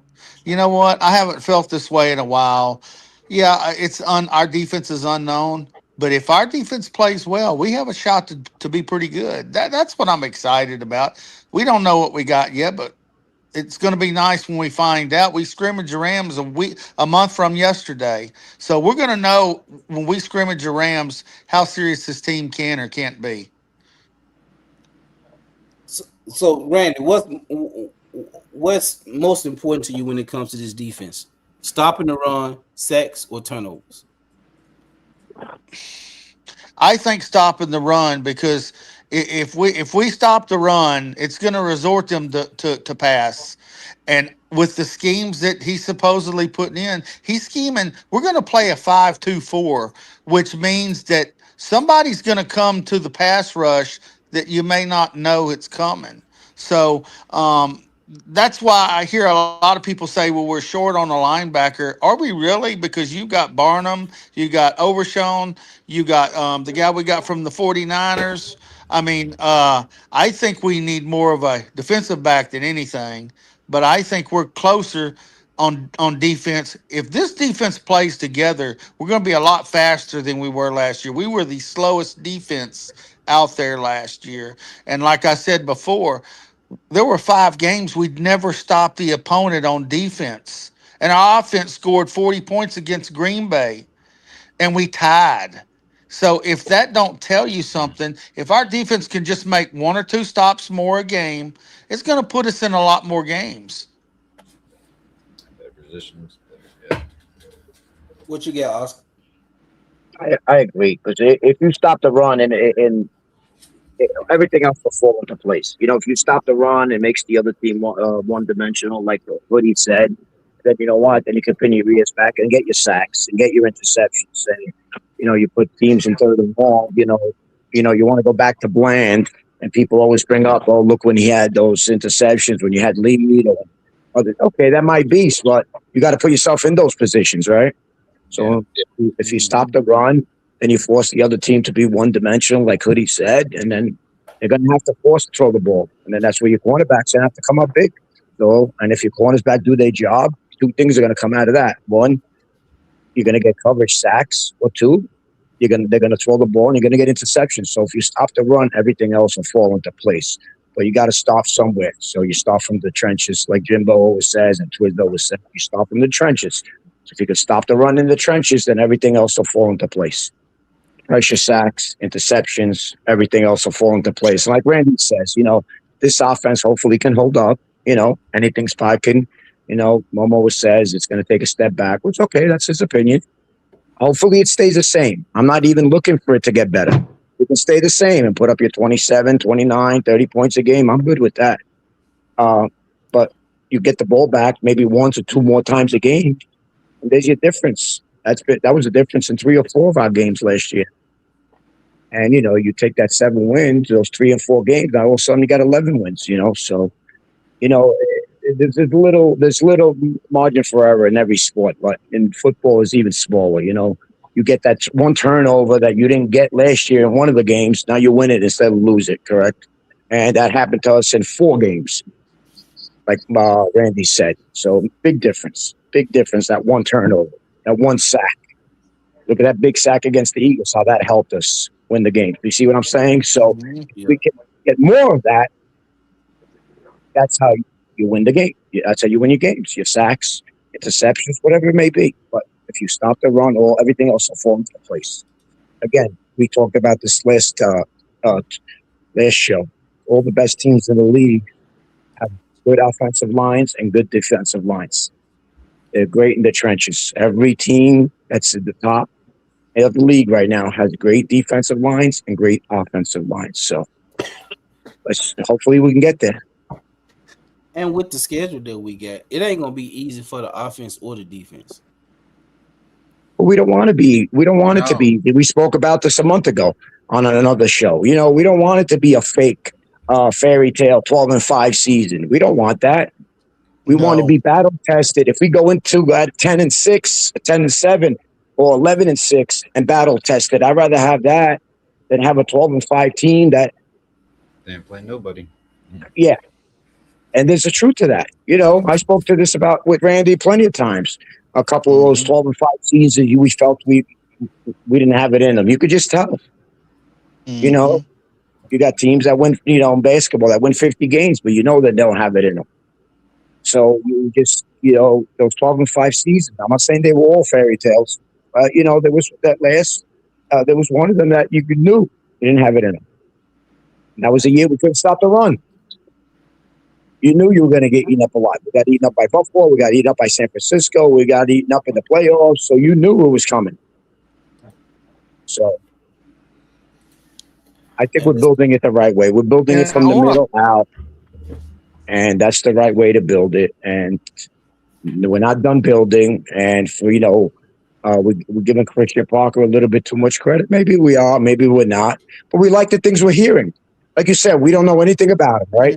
All we know is about what we've been told by ex-players, coaches that he's coached with, Eagle fans that were nice enough to come on the channel and tell us a little bit about him. Warren, Drew, CD, everybody. So we don't know what he can do. We got to wait and see. But we're excited and we're happy and we're about what we're hearing and what we're seeing. That's all we can say right now. What's going to happen? We don't know. But we could, at least why we're excited and we're happy right now is because of what we're seeing. We're seeing different, and different. You got to keep saying different because we haven't seen this difference, like Randy said, in years. It was always the same stuff, same shit, and you knew you weren't going. Not that you didn't. I shouldn't say that. Not that you didn't go. You always have hope as a fan, but you just felt it. They didn't do enough. They didn't do this. They didn't do that. So it feels like, they're trying to do things differently, and hopefully it works this time. Got to keep trying, right? Yeah. Right. You got to keep trying, and then, people say, well, you signed a lot of these players at just another player. Okay. But you know what? Sometimes that's what you got to do. When the Eagles won in 2024, they signed several players. 4 of them worked out. 4 of them didn't. But you know what? The 3 and 4 that worked out helped them win the Super Bowl. So that's how you do it. You're not winning if you're not trying. How are you going to win? So yeah, we might have signed some guys that are just another player or just another guy, whatever. That's I understand that comment, but we got to try. We don't know if this guy's going to step up for us.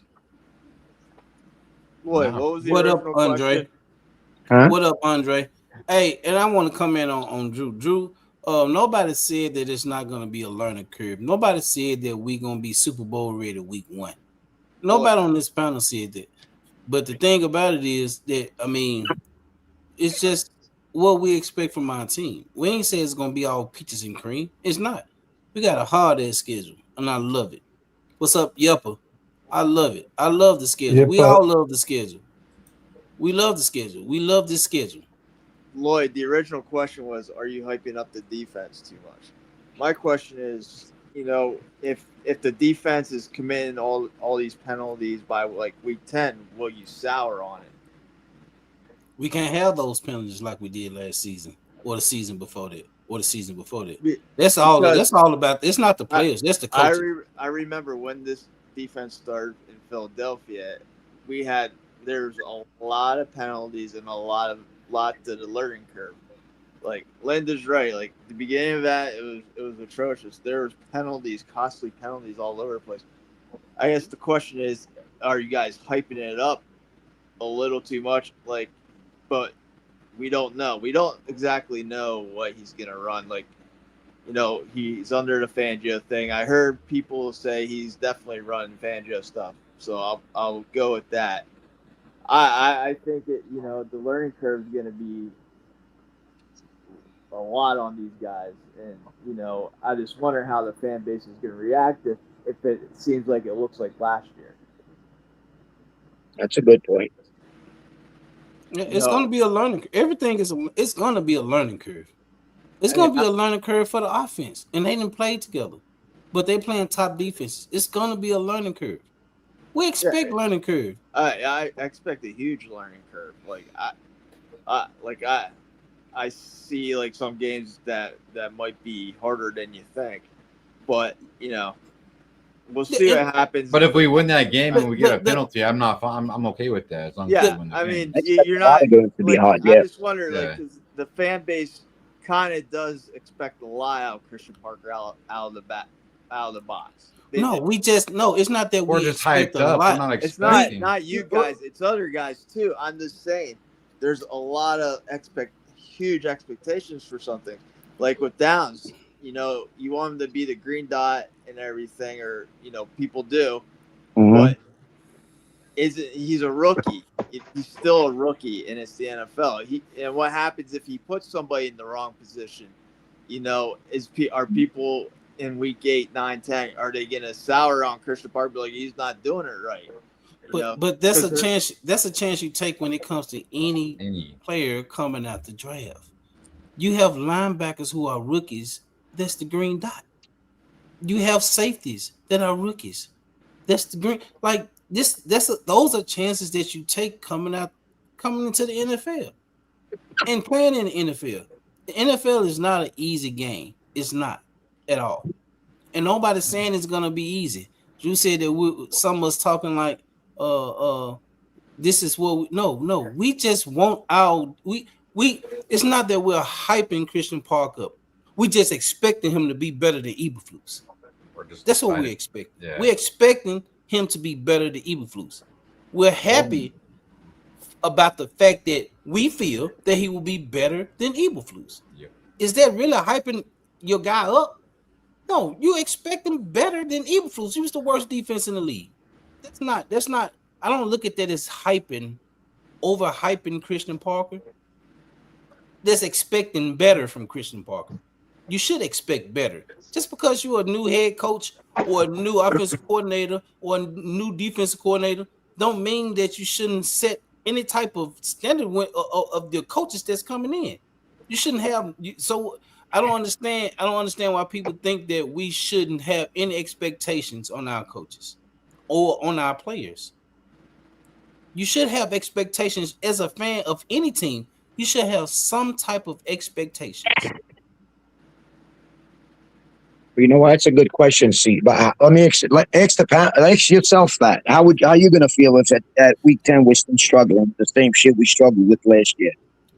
Obviously, we're fans. You don't want to be 0-10 or 2-7 or 2-8. Obviously, we're going to be upset. But remind me, it's how they're going to react.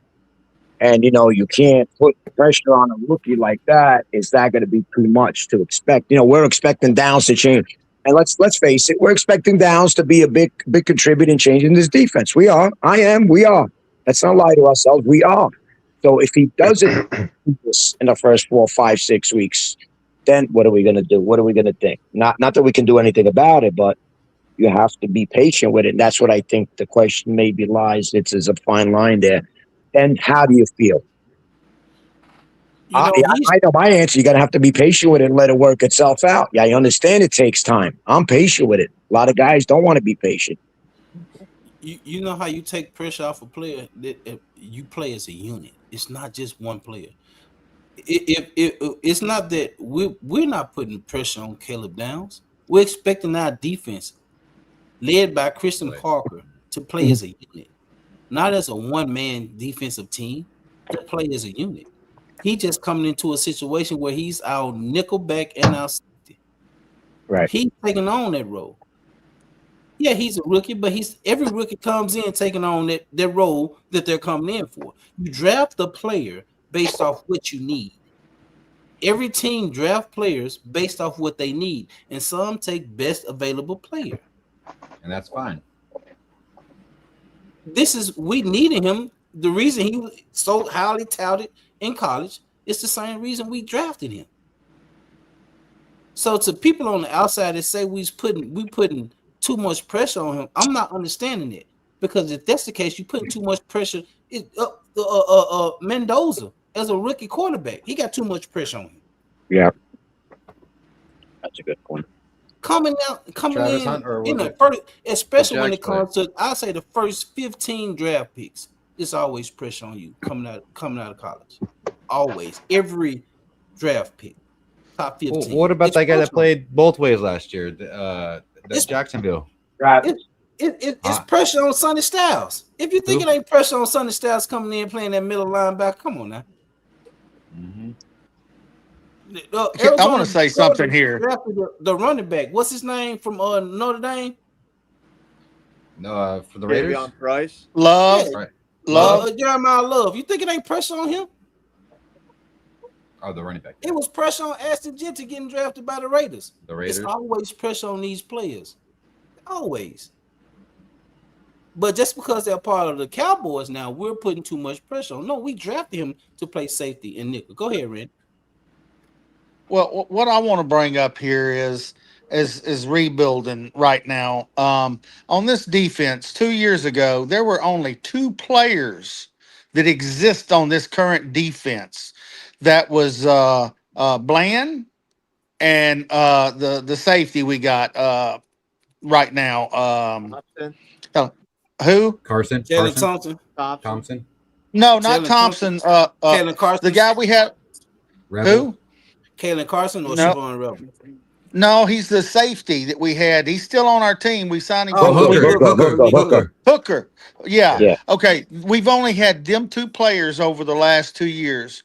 Last year, our defense gave up 530 points.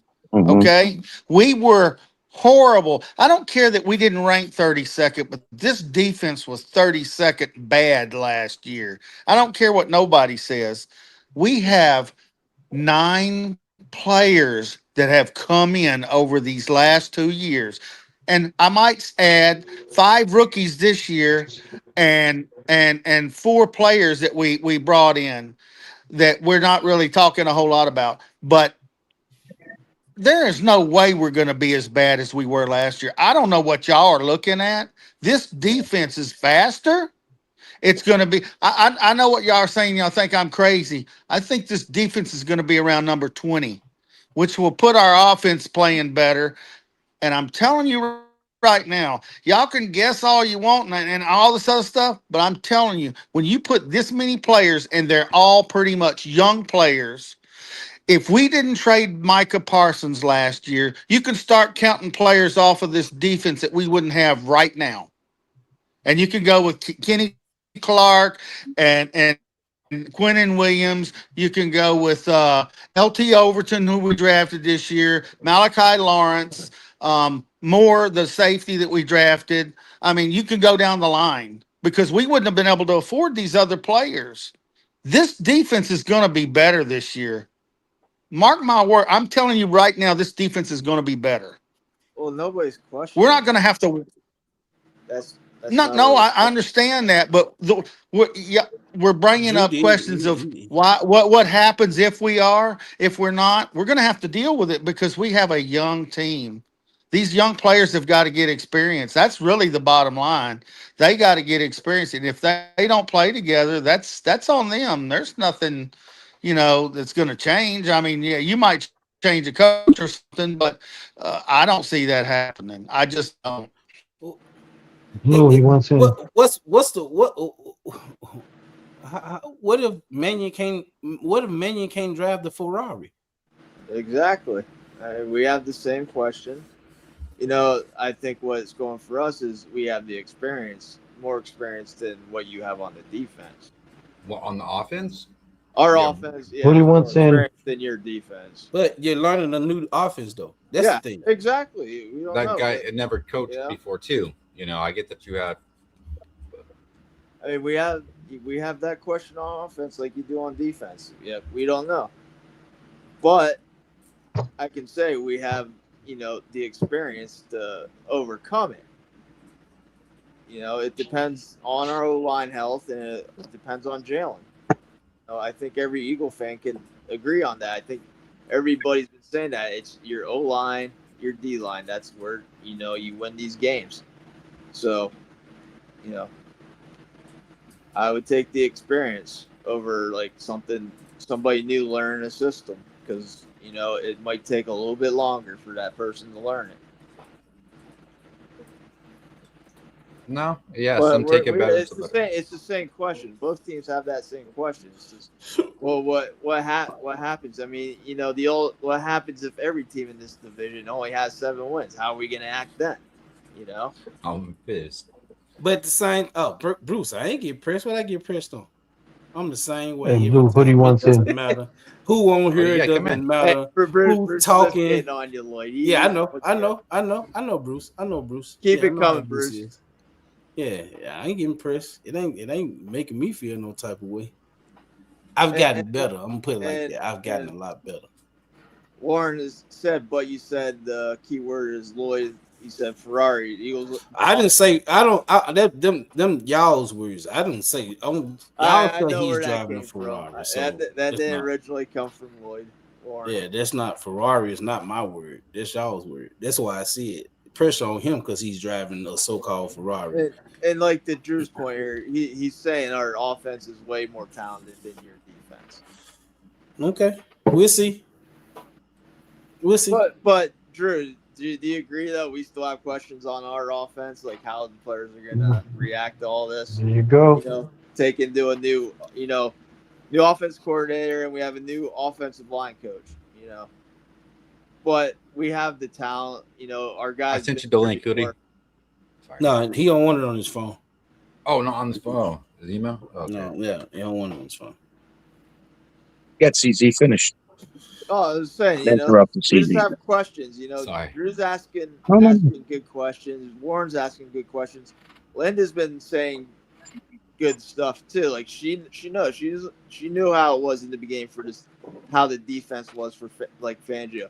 Look at how we struggled with like when we had to go decide what's his face, Matt Patricia. Then we had to finally get Vic Fangio because the defense was all in disarray. We struggled for a while. It wasn't all like it just came together all in one day. That's Well, the same thing. The same thing goes for my team. The defense against the run was one of the worst, if not almost the worst. 28, But nowadays we pick, 28.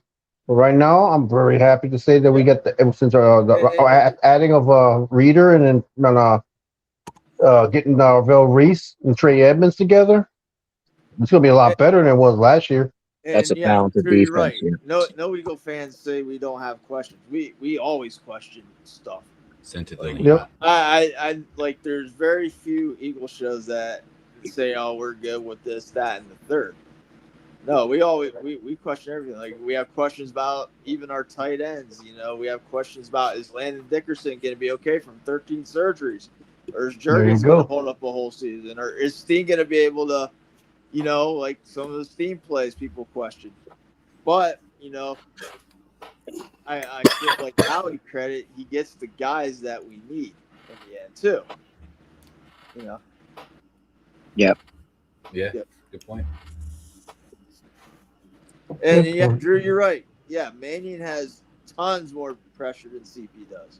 Tons more. Like, yeah, that's not a question. Like, it had our expectations are high.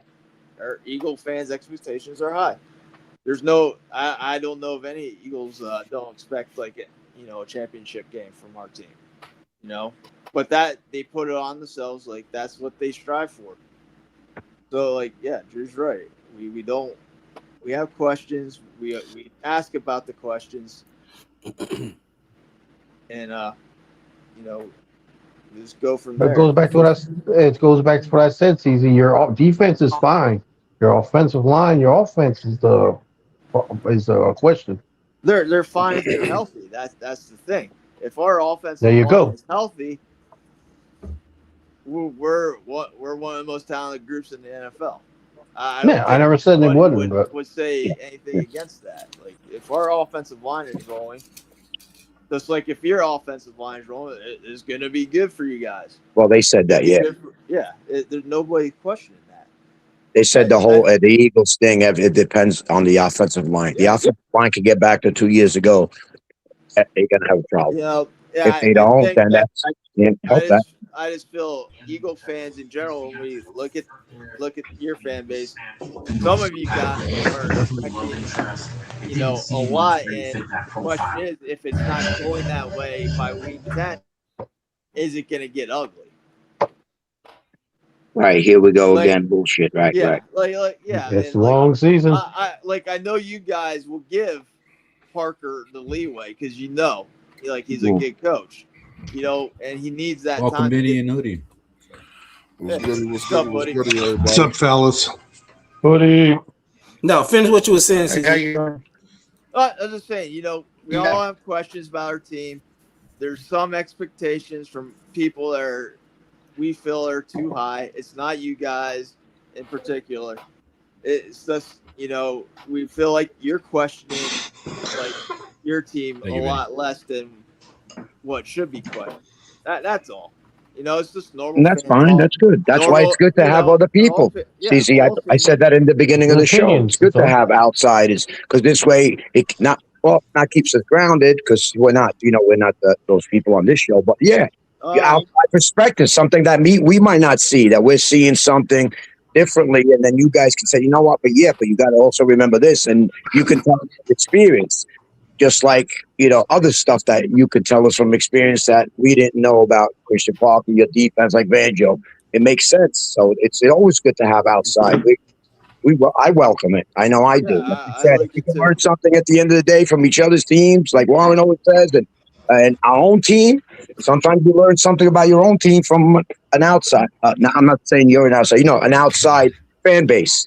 Yes. You know what I mean? From an Eagle fan or a Washington fan or a Giants fan, you learn something about your team because they'll see something differently than you see it. So that's always welcome. I messed up. I messed up. I apologize, Twiz. I'm sorry about that. That won't happen again. And Drew, I know the starters on both sides.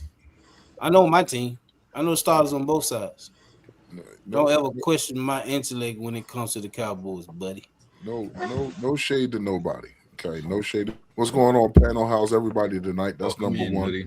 What's going on, chat? How's everybody out there? What's up? I'm chilling. I just got finished doing a live myself.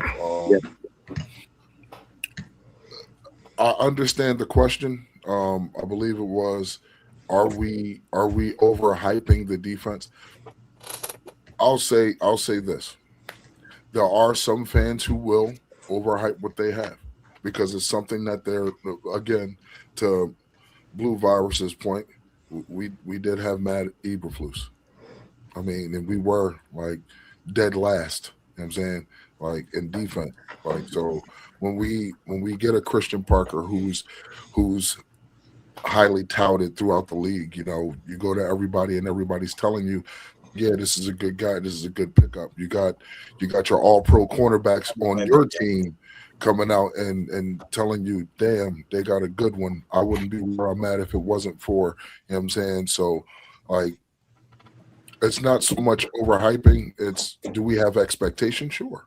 Everybody has expectation. There isn't a team in this league and a fan base in this league that doesn't have expectations for their teams. You know what I'm saying? Whereas some of us may be a little out there with their expectation. You know what I'm saying? I sit on the other side.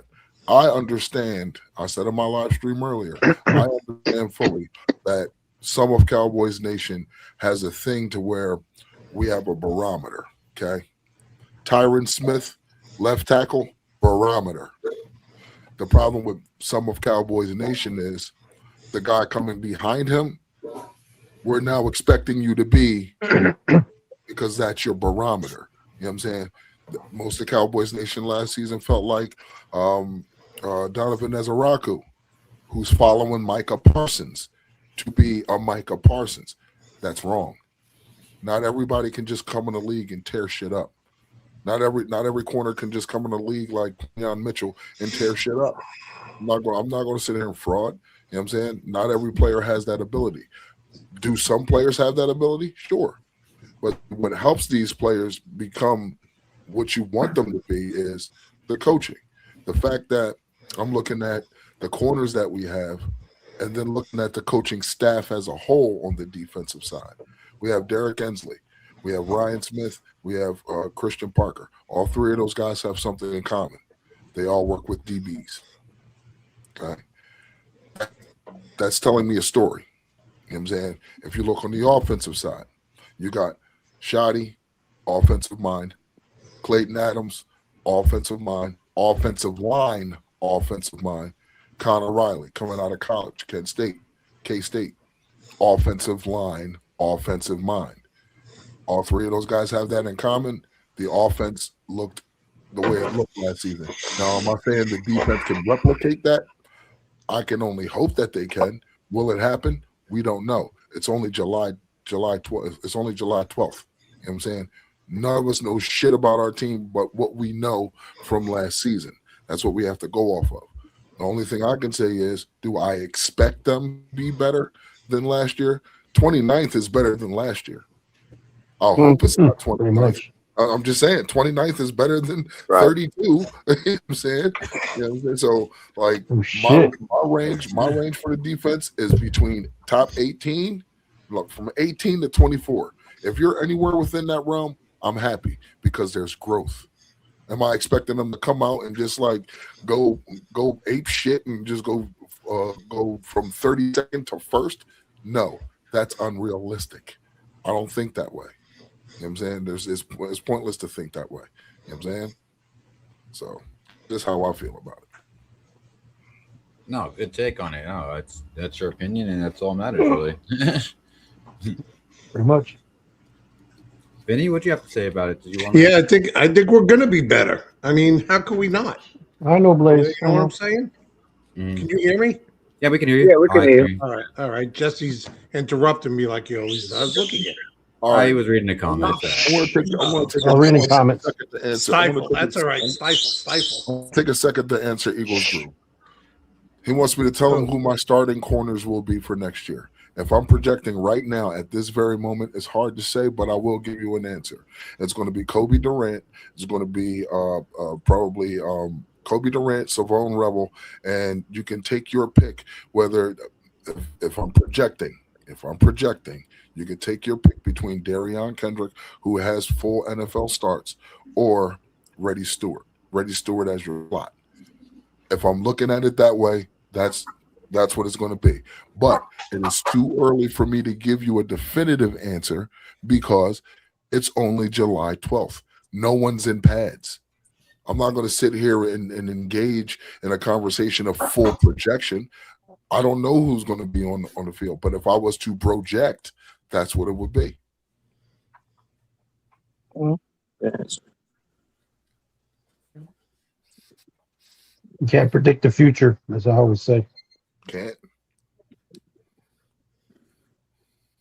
And it's going to be a long season. Go ahead, Benny. No, I don't think. I'm good, man. I'm good. Thanks. I'll wait. Something will get me.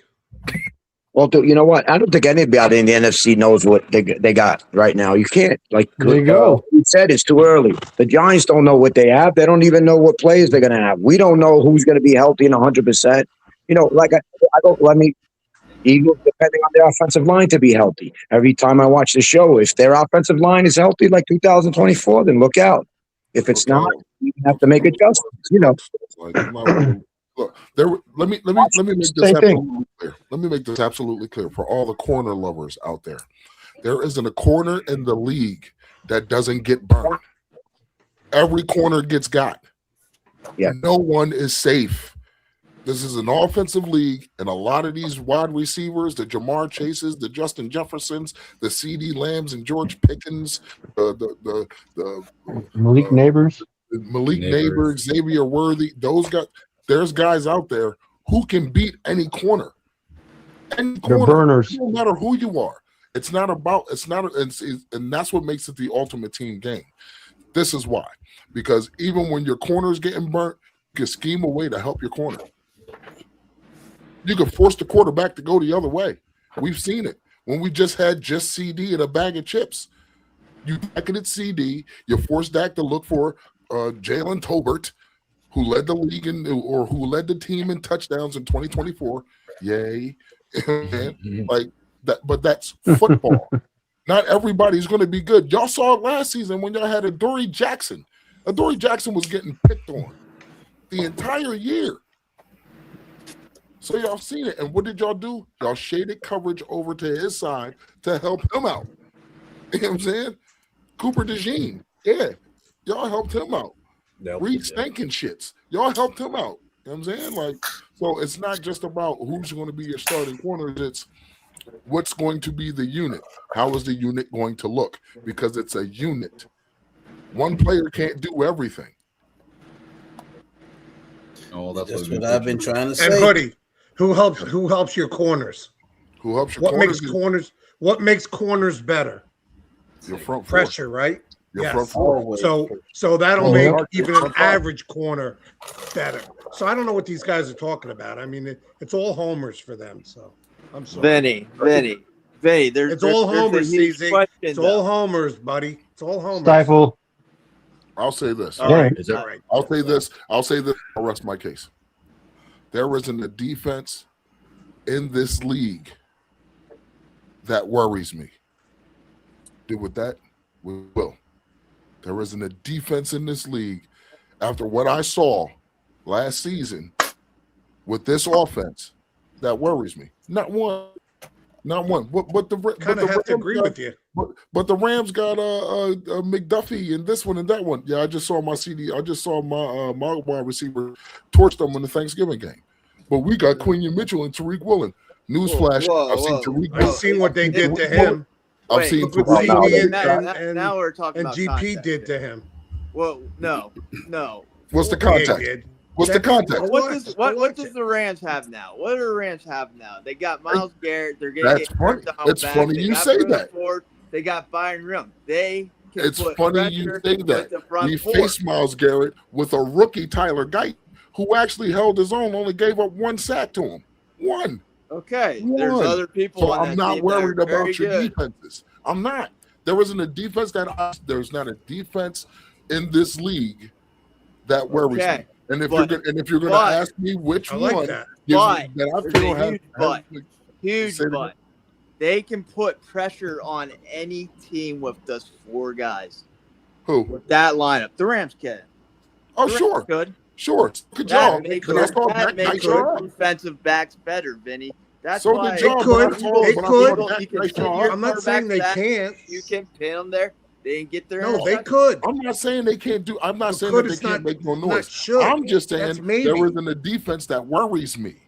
After what I saw last year, could beat any after team. how I saw my quarterback maneuver in the pocket and use his eyes to move players, including yours, there isn't a defense in this league that bothers me. Not one. Not one. Based off of what I've seen, in my opinion. My opinion.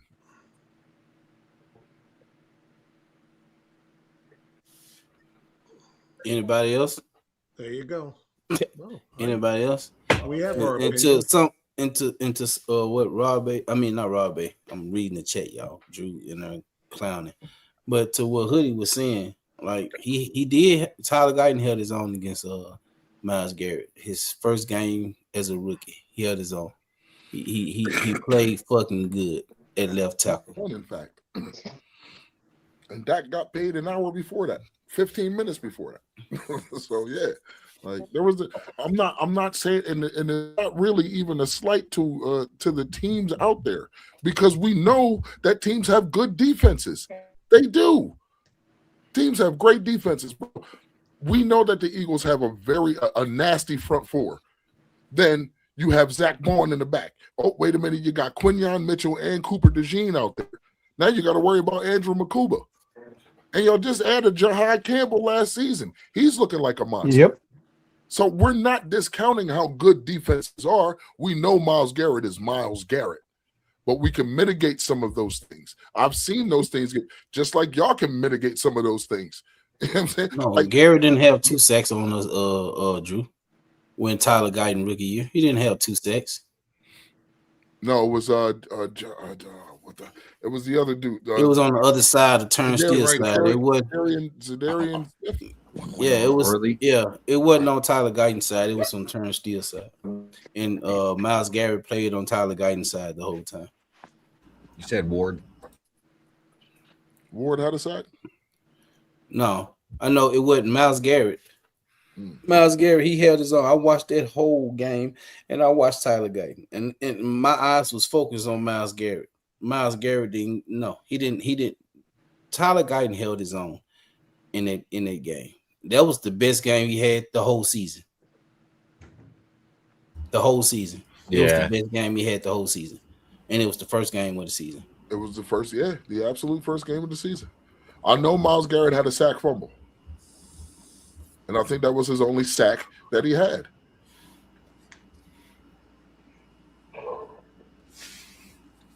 Like, when it comes to the defense, hyping up the defense, we're looking at these players and, like people are saying, we are projecting. You know what I'm saying? If we're going to go off a project, because that's all this period is. It's all a projection. You know what I'm saying? Like, we're looking at these guys. Ooh, how will these guys look in this system? Did they get the guys who fit that system? We're looking at this team right now and how it's constructed defensively. It's a 93-man roster. Understand that first. So that means by the time preseason start, that's when you start trimming the fat. Because you can only go down to 53.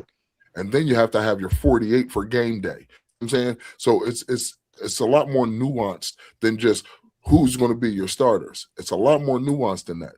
Who's to say Devin Moore doesn't walk in here and say, nah, this is my house, and completely sits Deron Bland down or sits Savone Rebel down? Or, you know what I'm saying? Like, who's to say that doesn't happen? Y'all moved on from Reed Blankenship because you got Andrew Makuba, and Andrew Makuba obviously has more upside than what Reed Blankenship has. Sorry, I got so used to saying it. I'm really not trying to be a dick. Like, I just got so used to saying it that way. Love it. Drew, he started against Myles Garrett. He only allowed 1 sack. He only allowed 1 sack against Myles Garrett in the first game. I think Tyler Guyton, in regards to what anybody is talking about, I think Tyler Guyton is going to be better. I'm gonna put it like this: I think the Cowboys are going to shock, and I ain't saying Super Bowl.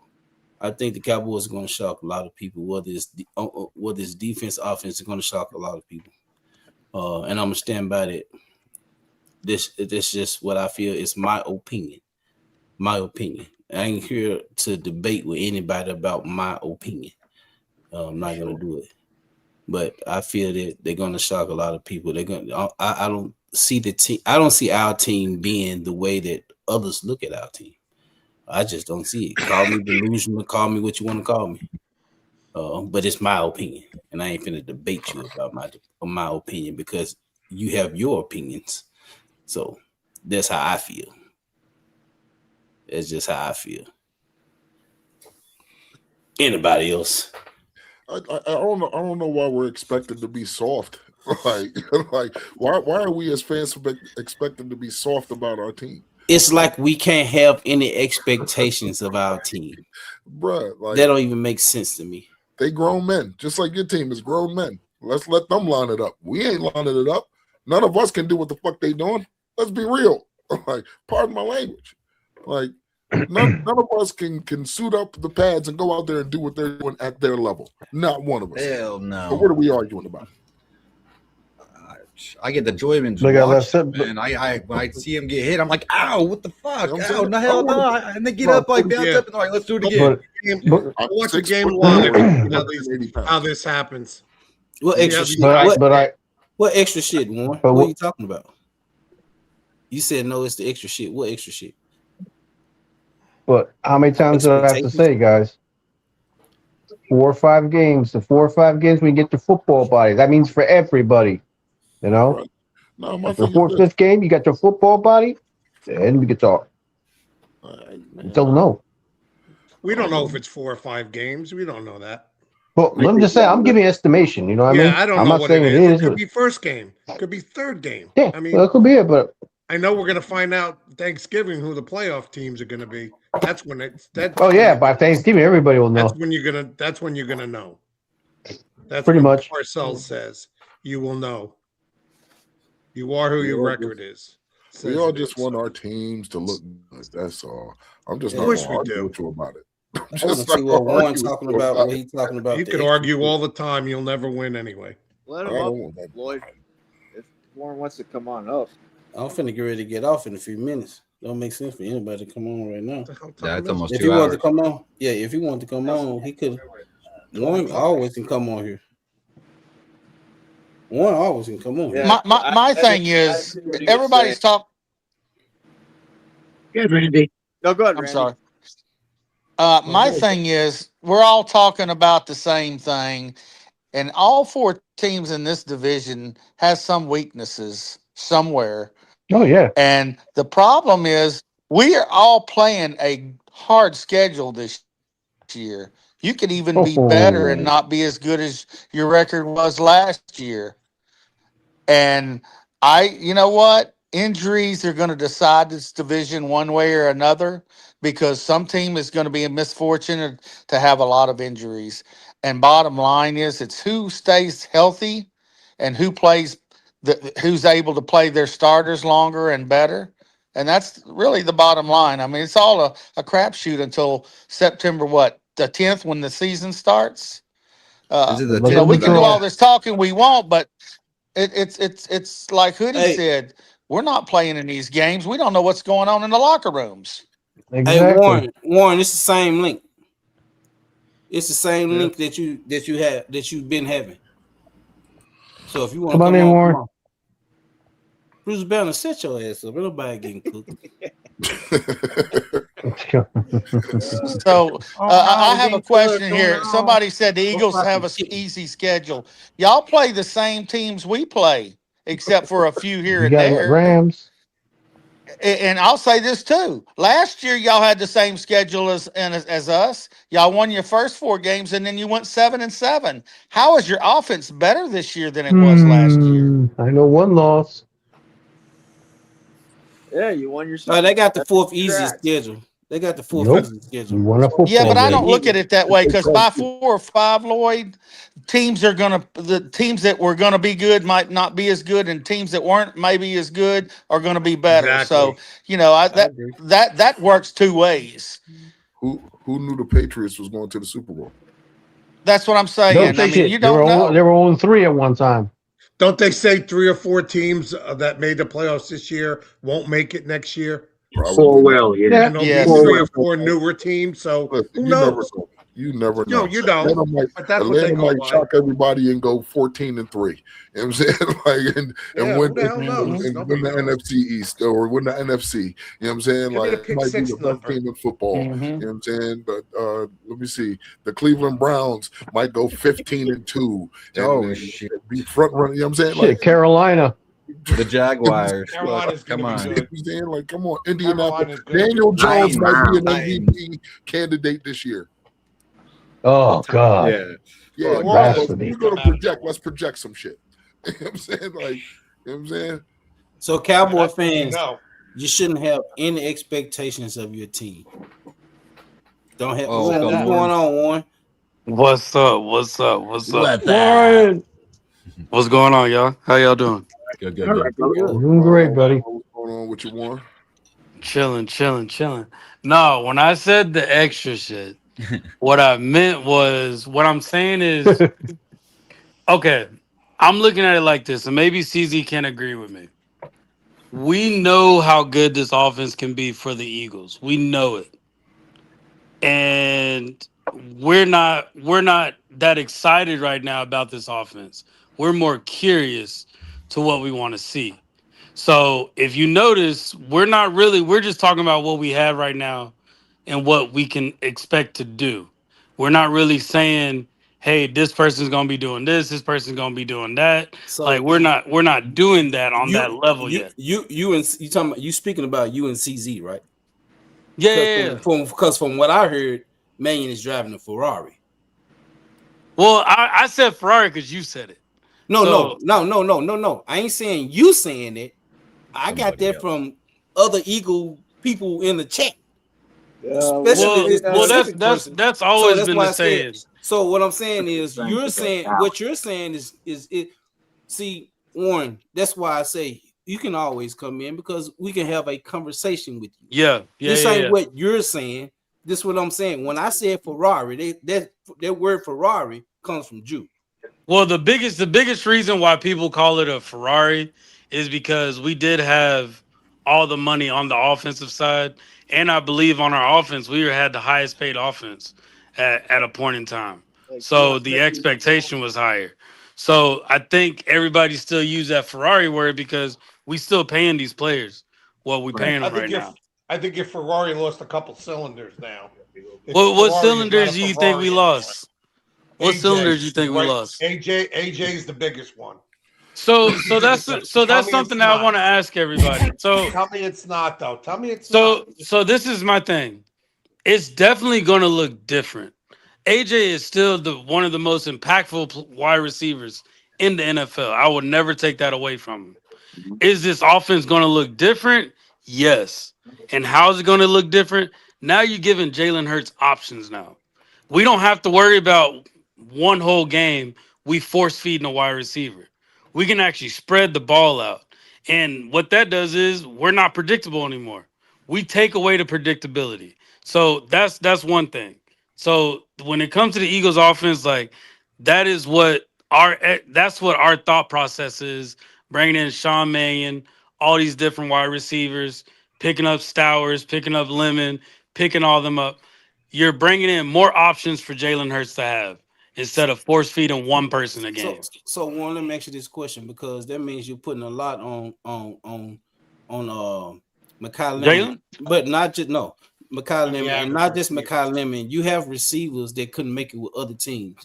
Hollywood Brown to bounce from team to team to team. All right, these are the options that we're speaking about. Dontavius Wicks didn't do anything with Green Bay, but these are the options that you're talking about spreading the ball to. That you have options to spread the ball to.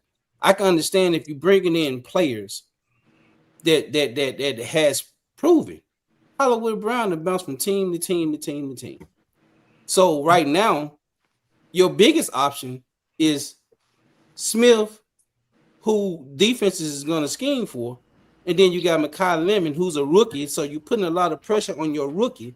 And you got Hollywood Brown, who has not done anything in this league. And you also have Dontavius Wicks, who ain't done nothing in this league. So you're going in with the thought process that these wide receivers is not going to do nothing for us. They're just not going to do anything. What I'm saying they're not going to make any impacts. They're not at the end of the day, I'm not expecting the only wide receiver that's going to get over 1,000 yards. Like maybe CZ disagrees with me. The only wide receiver we expect to get over 1,000 is Devontae. Yeah, I'm not saying that they ain't gonna do nothing for your team. I'm just saying these are the options that you're speaking about. Well, like Mekhi Lemon, honestly, I think we only expect like 500 yards. I'm expecting maybe 700, 500. Like that's the thing, though. Like, I don't know if Warren expects the same thing. I think our offense is going to run through the tight ends. That's also another option. That's what I'm saying. You're going to see a bigger uptick. You're going to see more 12-man personnel from us. Yeah. I think Stowers is actually going to play a kind of a big role this year. I expect more out of him than I would Lemon, actually. So that's what I'm saying. We're going in with the unknown right now. We're going in unknowing what's going to happen. I'm not excited about it. I'm just curious. I'm just ready for that preseason to just give me a taste of what it's going to look like. Oh, we are too, though. We could be hyped up. Can I push back on something real quick? Can I push back on something real quick you said there, Mr. What's Warren? up? You said you were force feeding AJ Brown? Yeah. 121 targets to 113 for Devontae Smith. That's force feeding. That looks like it's So you don't. So what I realize is you don't watch Eagles games, do you? I don't. I'm a Cowboys fan. Yeah. So you don't watch Eagles games. So as an Eagles fan, we've seen one game where we win the game because we're running the ball, and we also see AJ Brown says something to the media, talks about it. It's talked about for a week. Next game, he's getting the ball thrown to him nonstop. That's force feeding. So we've seen a habit and we've seen a trend that's been happening. So we see how many times he's getting thrown the ball when it's not necessary. It could have gone to somebody else. That wasn't open. What do you mean? That Nobody wasn't else is open but AJ.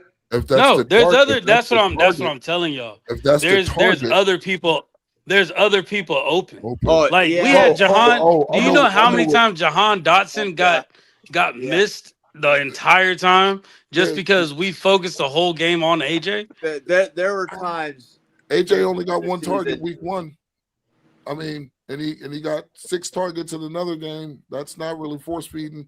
He had 10, 12, 13 targets. This is a span of like 3 weeks, so 10, 12, and those are all wins. How many times does Jalen throw a game?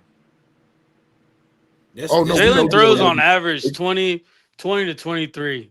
So Like, that sounds like it's that's- an even split to me. I'm It just saying. It don't sound like it was a force feed. If that's the case, it don't sound like It is a force feed. If you watch see it how you watch see the it. I games see and it how use I the see it. eye test, he's force feeding the ball. The ball was being force fed even when AJ Brown was not getting separation.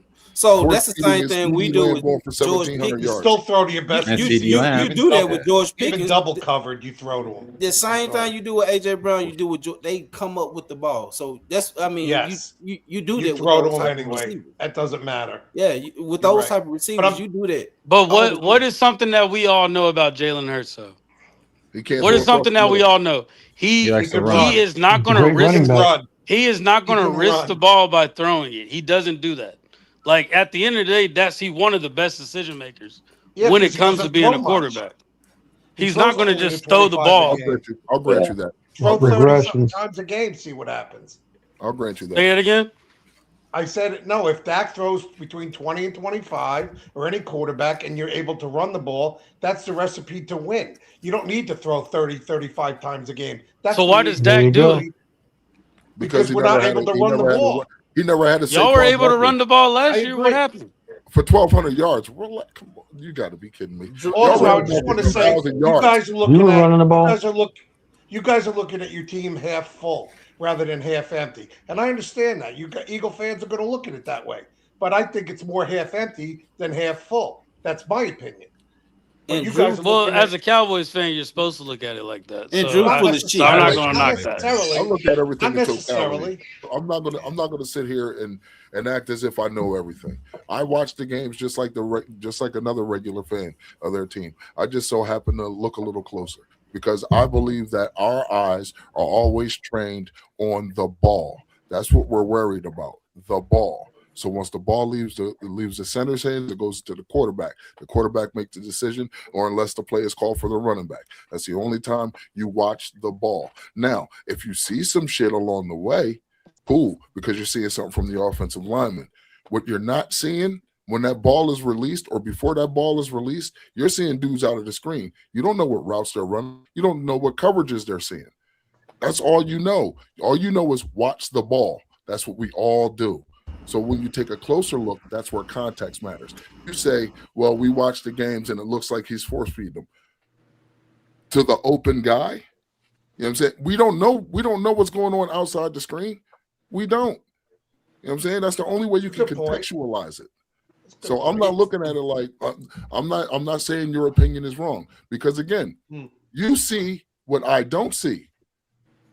You know what I'm saying? Just because I see something doesn't mean you have to see the same thing. You know what I'm saying? Your opinion is yours. You're allowed to have it. More than welcome. And I respect it. I'm just saying. Like you say your offense you're expecting your offense to be better. Cool. Why can't we say we're expecting our defense to be better? In spite of everybody saying that we lack talent, How come that Hoodie brings up a good question? And Drew, stop lying. Nobody said anything about they wish that Dak would play like Jalen Hurts. Stop the extra shit. But how come we can't expect this from our defense just like y'all expect this from y'all offense? That's what we come on here and talk about. We talk about our expectations when it comes to our team. It does not have anything to do with the Eagles. Our expectations. It just so happened that we have a Eagles person on the panel, and we allow Eagles people in, and we have Eagle people in the chat.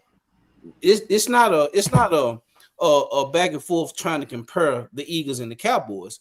We strictly be talking about what we expect from our team.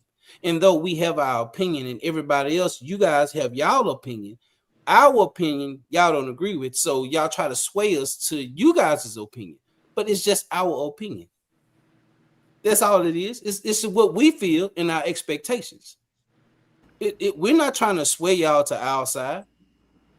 But in so many conversations and so many words, that's what you guys do. Just because you don't like what we're saying about our opinion, you try to sway us, oh, we delusional, because it's our opinion. Every fan have an opinion when it comes to their team. How come we can't expect what we expect when it comes to our team? Yeah, y'all right. We done been through this shit 30 years. So we can't expect these things when it comes to our team? That's crazy work. That's crazy work to me. Yeah, that's crazy work to me. Wayne said shit about Super Bowl. Vinny does speak about Super Bowl. Hey, but he hasn't brought it up today. He hasn't brought it up today. We don't say shit about Super Bowl. It's just about our expectations when it comes to our team. Right at the end. Yeah, that's all. I'm going, like I said, I'm going based off the Kevin's way taking his meds. I've seen my defense set itself up. I think at the end of the day, y'all got Caleb Downs. That's a good piece. Like, that's a solid piece. They actually expect him to be ranked pretty high at the end of this year. So that's a really good piece. Let's see how y'all build around it. I feel like at the same time, he's a talented player that just needs to be developed. But with that development, why give him the green dot right now? Like, let him work with it. Like, let him work with what he has. I gotta ask this question. But why? Christian Parker. Wait a minute. Wearing the green dot. Yeah. One at a time. Parker's gonna pick the best person for the green dot.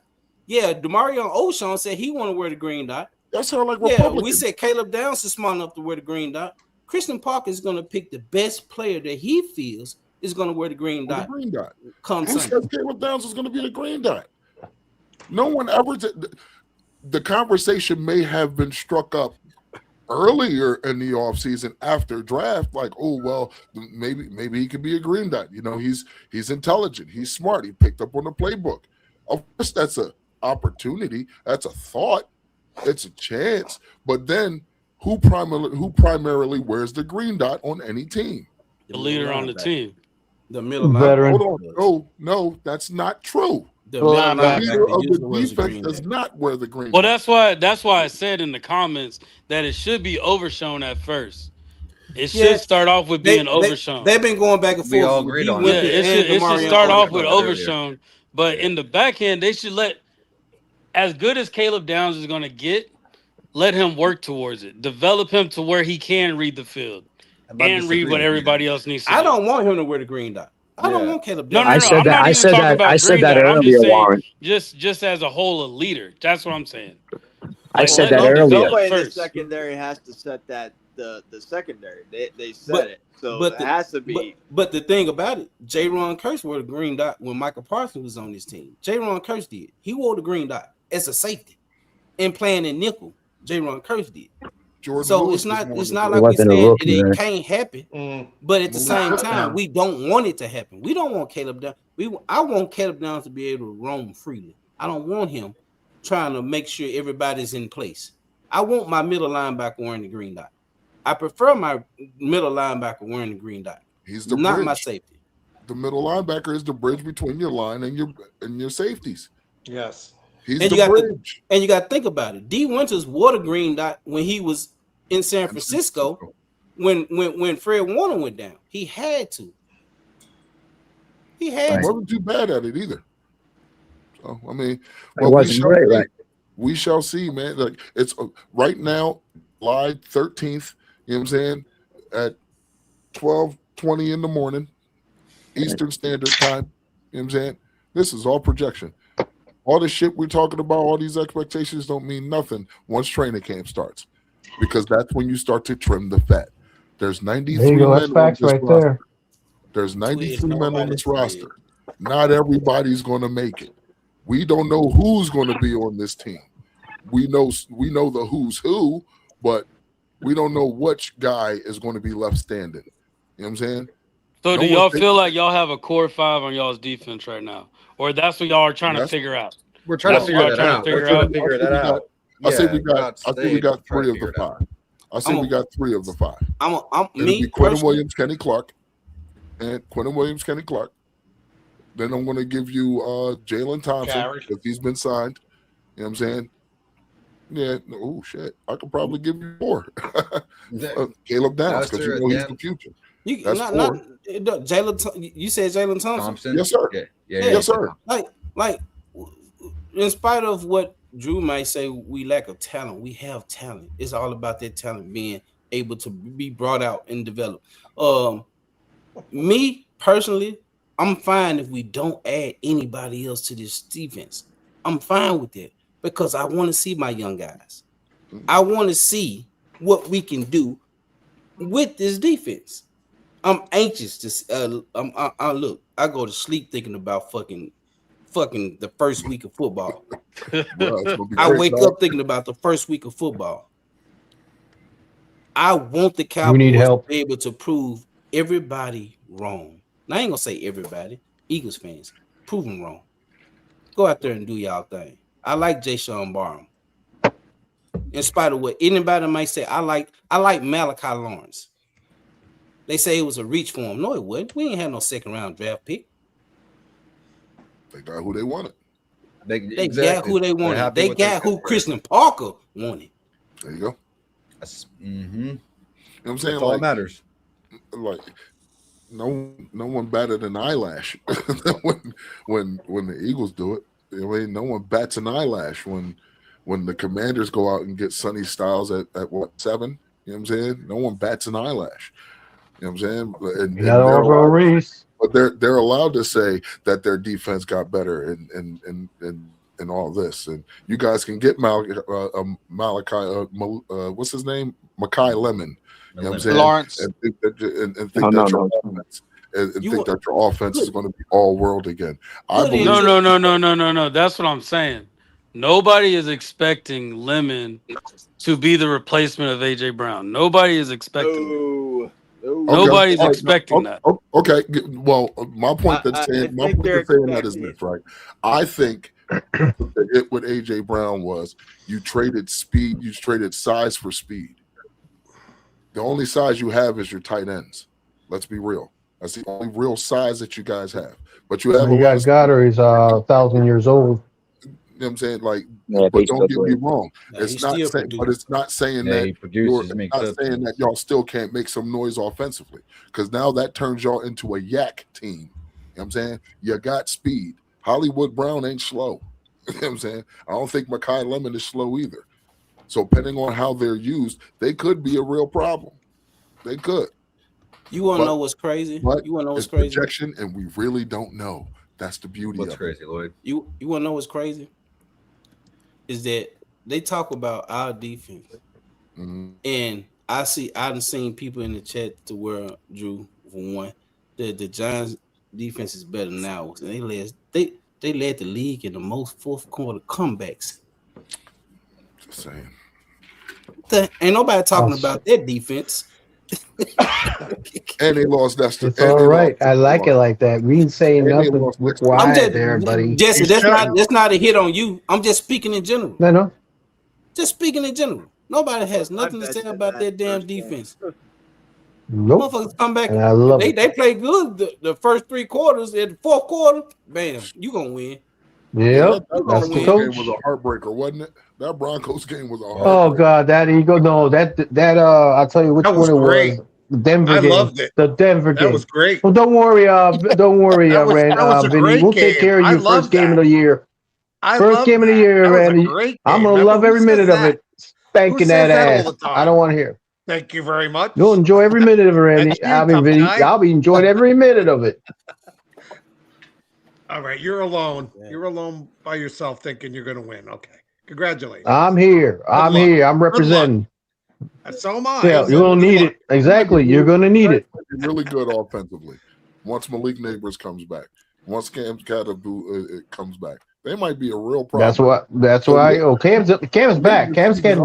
Tight end. He's already likely doing. it's gonna. Yeah, likely. I'm not Likely it's going to be a key there too. Yeah, I like But I like my defense right now. Picking up Edmonds, and then they have Orville Reese, But they have to prove themselves too, inside though. linebacker. You got But you lost. But Neighbors you lost, coming out of you lost an injury. to He has to prove defense. himself. You lost. Yeah, but he'll be back. Dexter Lawrence. We're gonna have to hold on. We have to run that ball more than you have to throw it. And they expect As long as, like I said, once again, as long as Dart stays inside, and the offensive line has definitely improved with Malinois there, with Illuminor, we're gonna have just fine with the. I think he's going to They- hurt himself by the way he plays, the way Dart plays. He's I don't not think going to he can do help- that. I don't Vinny, think how can I'm going to tell you? He's been playing that his whole life. That was How the hell last is he year, gonna buddy. change Okay, but No, it can no, change. college. Anybody can change. That ain't just Even in last year. college. This I'm year. not He saying- play like Those that. Yeah, he's been Scatterby doing gonna his play whole like that. career, dude. Yeah, Come but on. after he But see he- what's happened and see what his coach I tried to do, understand that. this year they told him. Jesse, it's his natural instinct to play that Yeah, way. because You're he- not. yeah. Okay, y'all guys like go ahead Josh and Allen. you'll talk about It's like Scaboo Josh and all Allen. that. And Scatterby said he's going to And play Dart. that. He said that came out of his mouth. He said, "I'm not going to stop playing the way I play." excuse me, but his quarterback coach went ahead and told and had to talk Oh, with him, Dart- and yeah, he Dart's he gonna say changed what, that. Jackson He changed the Dart same is thing. a replica of Josh Allen. I'm telling you. Yeah, you it's got gonna to take where a you lot are to get because that out of of his what you system. did. It's gonna take It's a gonna lot take to a get few. that It's out. Still gonna take a work. few injuries, bro. It's gonna take a few. He's got. I understand what you want. You want him to be a pocket passing quarterback. You want him to make smart decisions with the football. I get that, but Right. honestly, it's not his game. He is not Jaden You're gonna have Daniels. to learn. I'll give Jaden Daniels that. The boy is a hell of a pocket passer. All of my jar. He makes all the throws. He makes very smart decisions with the ball. Give Jaden Daniels that. But Jaden Daniels isn't durable, and neither is Jackson Dart. So Jackson has to definitely learn. But it's going to take a few injuries for it to get knocked out of him. Real talk. Yeah, I think Dart could be a great quarterback in this league. I'm not putting him down as far as he's not going to be a good quarterback. I'm just His saying ceiling right is now Justin he's Herbert. got to That's his try to ceiling. just I think But he like could I be a said, great Vinny, no, like I said, guys, new coaching staff, entire coaching staff, we shall see. I'm not going to be telling you we're going to do this, we're going to do that. Without game one, we'll see. Hold on, game one. Yeah, That's game all I'm one, saying. you ain't gonna be able to tell in Yeah, game game one. one's gonna be really. We're gonna really prove you guys wrong. Yeah, Okay, well, guess what? When you get that L, I don't want to hear it. And I'm gonna tell you, y'all, crying, Bubba. This season ain't just gonna be on the defense. Brian Schottenheimer gonna have to elevate his game too because we're playing some good defenses. Pretty much. Brian Schottenheimer can't come with those same rinky-dink ass plays that they got us in the top 5 in offense, but he's gonna have to elevate his shit. Not just him, Clay comes as well. Not only that, our special Clay teams Thompson. is going to have to be better, a lot better. Our special teams was terrible Yeah, I last can't year. believe he kept that coach. I thought he'd be one of the first ones gone. Oh no, Me this too. this is Nick Sorensen's witching hour. He about to be out of here. We have another showing like this. Oh yeah, he I don't even know how you move him from he got fired as a defensive coordinator, then you bring him in as a dog on special teams coach. And he why stunk. That is like the bottom Yeah, of the he was barrel. bad. That is He really like the was. bottom of the barrel coaching. And But- you ain't paying him much. But Cavante Turpin was bad too. True. Exactly. And that's where players have culpability. You know what I'm saying? Like, it's not all sunshine and rainbows. When we project these things, not only do we project the positive, we also look at the negative. Like, this is where he has to be better. You know what I'm saying? Like, Cavante Turpin as a wide receiver, gadget player, sure. You know what I'm saying? But you my returner. Like, that's what I need you. Like, so go handle your business. You only 'Cause got can't 2 take a routes for hit. Cavante Turpin. Quick Say it again? slant or out. You only got 2 That's routes it. for Cavante Turpin. Quick slant, out route. That's Them the only ones Pretty you much. can run with. Maybe a screen. Yeah, pretty much. Maybe a screen. Maybe a wide receiver Jet, reverse. yeah, you reverse. go. Yeah, jet. Sweet. But yeah. don't look for Yeah, him man. to It's run not the all route it's tree. not all sunshines and rainbows over here. We don't just talk about the positive. You know what I'm saying? We do not. I need Tyler Guyton to be just a little bit better, meaning I need him to consistently be on the field. Terrence I don't Steele need to too. see him Stay injured healthy. again. Yeah. Terrence Terrence Steele, Steele I has to be need to better. be more consistent in pass pro. Yep. Run blocking, he's amazing. Pass pro, not so much. You know what I'm Yeah, he saying? ducks I want his to see head a when he year two goes jump to from block. Tyler Booker. You know what I'm saying? Like I want Tyler Smith to continue to be among the top guards in the league. You know what I'm saying? I want to see Dak make more improvements as he moves forward. I want to see more dog and CD. I want to see GP repeat what he did and even better. I just need CD to catch the ball. That's it. Yeah. Limit the Just- drops. You're right. Yeah. Yeah, he is a dog. CD a dog. There's a lot of room for improvement, right? As good as the offense was, there's a lot of room for improvement. Yeah. It's starting with the play calling, correct? Yeah, of course. All those things. It's not. Yeah. It's not. We get the ball more in the red zone. Not as easy as saying, "Oh well, my player is better than yours," but you see the deficiencies. You just choose not to accept it. Now you got to accept that shit. I know Dak has his limitations. CD has his. GP has his. Everybody has their limitations. But can you put them in the best possible position to mitigate those limitations? They better hope. They better hope that Jaden Blue don't come along. Because he's nobody's mentioning Limke. Limke's like the forgotten guy. And I like to make that happen. I like Hunter Limke. Right? Yeah, no, but nobody ever like mentioned Hunter him. Lipke. Phil Maffa and Michael Trigg are about Another to make one. that happen. There you go. Michael Trigg, yeah. Tight end. And There's the our thing guy, about Michael projections, Trigg. There's Yeah. Yeah. That's the thing about projections, right? You look at these guys, and it's not just what we think the player can be. You also follow the money. You know what I'm saying? As a UDFA last season, Brevin Spann-Ford got paid the most money as a UDFA. He's your wide receiver. He's your tight end 2 now. You know what I'm saying? Say goodbye to Schoonmaker. I promise you. Say goodbye to Schoonmaker. We've been saying that. Yeah. He's your tight end 2 now. You know I what I'm hope saying? you're And right now on you got that. Michael Trigg who comes in, and Lunda Wells, the tight ends coach, loves him. You know what I'm saying?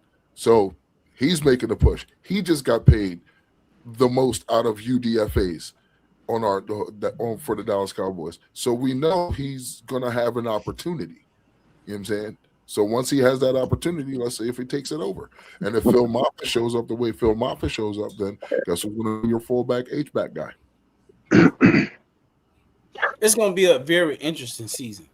Most definitely. Oh, not just when it comes to the Cowboys, but when it comes to NFL in general. It's gonna be a must watch. It's gonna have to be a must watch. It's gonna be exciting. No team is the same, bro. A lot of teams lost a lot, and a lot of teams gained a lot.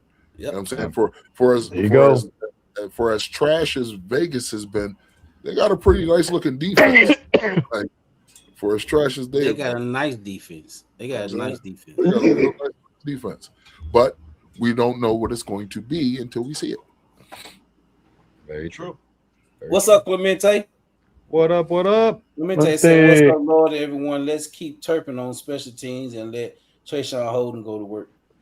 True. But you might see Anthony Smith. Yeah, you might. Yeah, Holden might not even make the team. John, I can tell you now. I think Jonathan Mingo has the best chance to not be here. Yeah, I think Jonathan Mingo gone. Yeah, he should be. He's another one. It's not even a knock on him. That's the shitty part. You know what I'm saying? For one, it was a Jerry move in a Mike McCarthy system.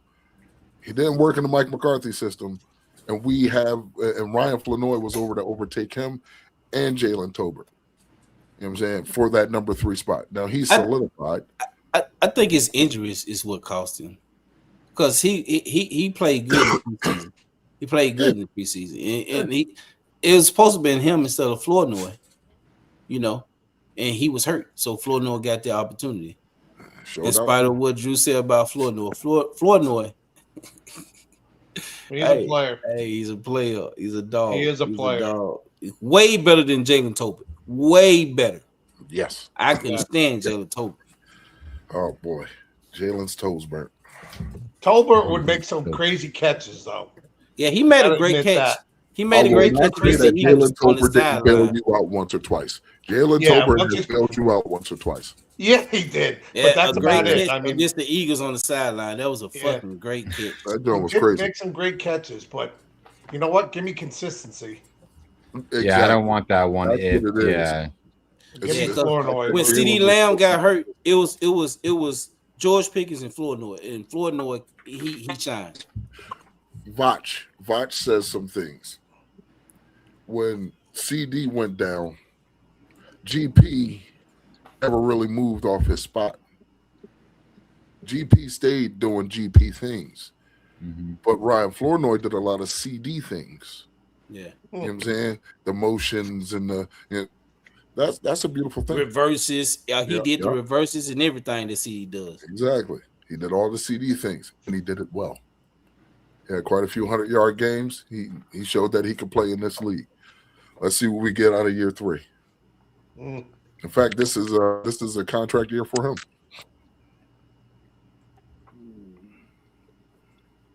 Yeah, he could get money next year if he does well. Yeah. he's But got see, I to don't prove it. think he's going to command a lot. Oscar said, "Thank God Drew went to That was bed." good. Oh, that's why I got so quiet up in here. Oh Damn. God, it was peaceful now in that chat. Nah, he was getting off his shift. He's tired, so like, it's all good. It's all good. It's all good. Wiping those bedpans, you know. It's all in good. As much as I want to pump my fist and say, yeah, Worley, Dak is doing all that. It is a team game, bro. He's still got 100%. Well, let's wrap this up there, Lloyd. You know what I'm saying? Huh? Who say this? I want this defense to be more physical than we've been in a while. It's the Jesse show. What the Let's hell? wrap this up, Lloyd. Let's wrap her up. It was Jesse. It was not blue. It wasn't blue. I know, sir. I did it on purpose. I did that on purpose. right. When you said Texas. Bullshit. Uh-huh. He's full of Yes. crap. We know that. He's all, they're not talking about the Eagles or the Giants very often. They don't Yeah, like Jesse, go to bed. I ain't worried about that. I'll see you game 1. Jesse just came out Minnie, of you're nowhere past your talking about- bedtime. Let's wrap this up, Lord. What the hell, Jesse? Good work. Oh shit, Jesse. Yeah. Hey, you said for him to speak up. Barry, woke everybody up. Woke everybody up here. That's funny shit. I was getting ready to wrap it up anyway, but this motherfucker, like, he reading my motherfucking mind, like what the hell? Giving numbers for the lottery, brother. What do you want from the Giant man? He knows not what he does. Love you, Jesse. Love you, Jesse. Shit. Look at you, Vinny Bullethead. What are you talking about? Hey, man.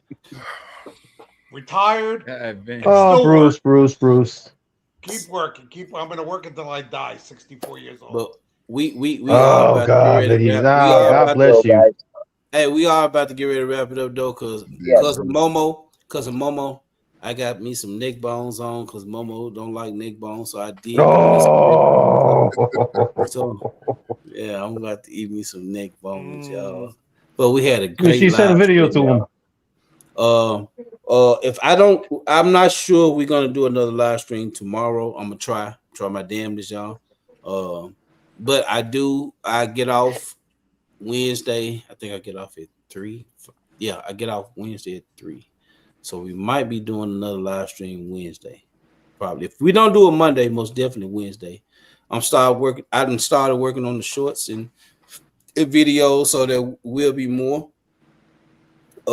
We got 465 subscribers. We 3 other people subscribe to the channel tonight. So we appreciate those guys who subscribe to the channel tonight. We 35 away. We 35 away. Mm-hmm. Amen. Let's go, man. Let's go. Shout out to y'all for that, bro. Thank you, Warren. Yeah, appreciate that, Warren. Thank you. For those who are here that haven't subscribed, and for those who might go back and watch this live stream, y'all make sure y'all go subscribe to Warren and the Eagles Collective. He got some good shit over there with the Eagles. Yeah. Y'all make sure y'all go subscribe to Hoodie Kush. He got some Hell good yeah. shit going. Shout out to Hoodie Kush and Angry Cowboy. They had a live stream earlier today. I was watching them. Yep. While I was getting ready for this live stream. They got some good shit over there too. But for those, go subscribe to Momo's Rants. You know, y'all know he funny as hell. I'm just letting y'all know Momo's funny as fuck.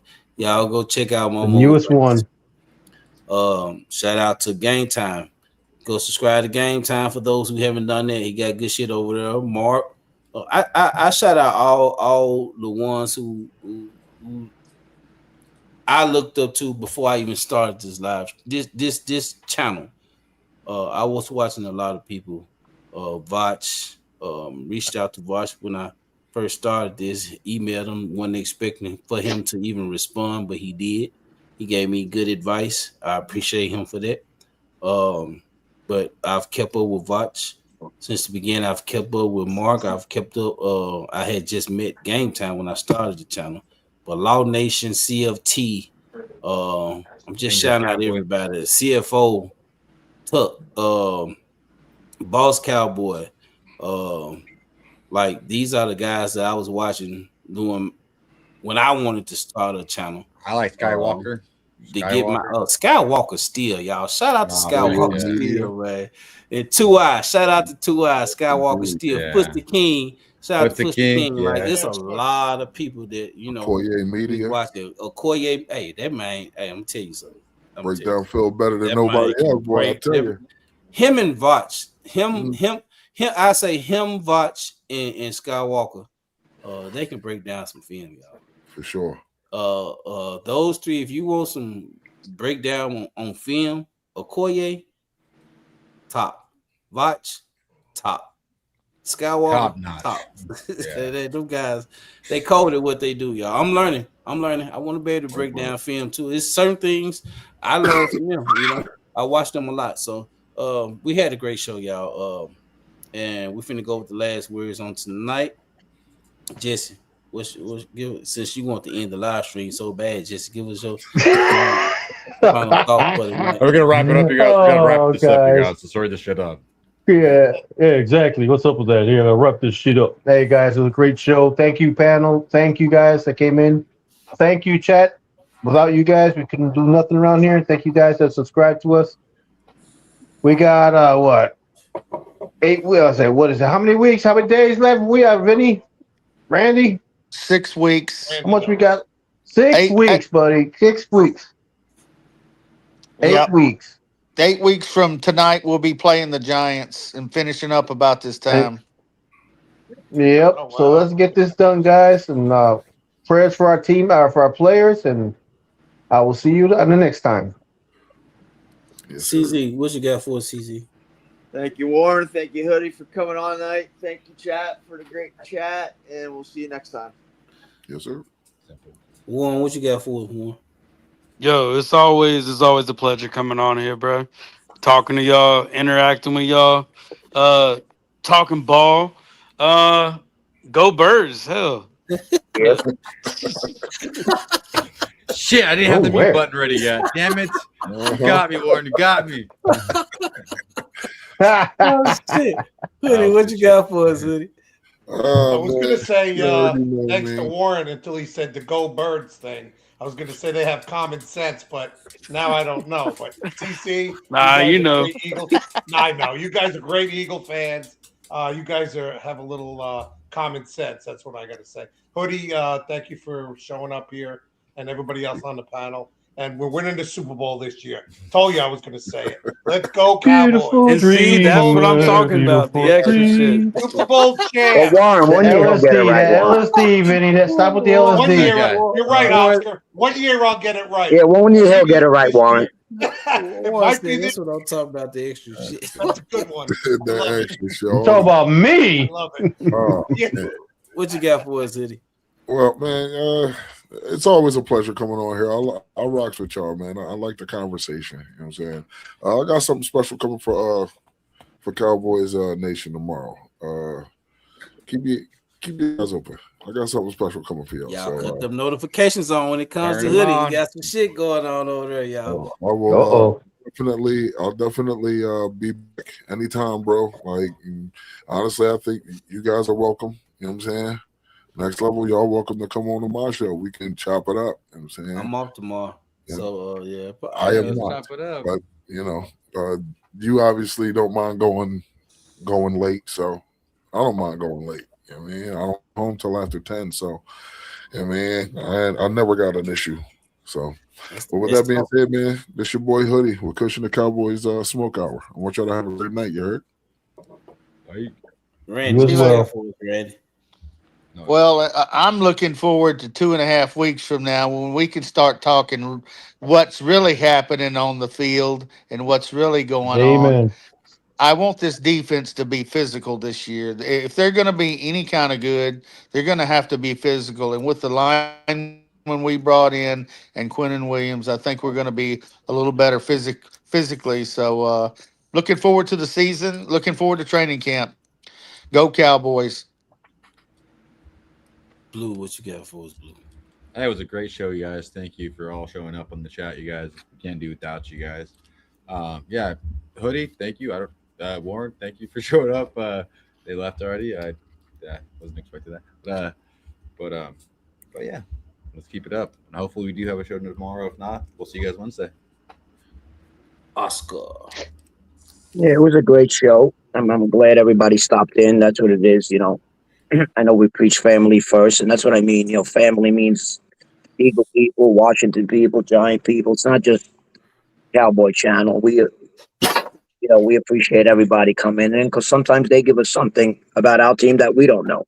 And we all tend to be a little homers, and that's always built in a fan. You know, whether you're a basketball fan, football fan, or whatever.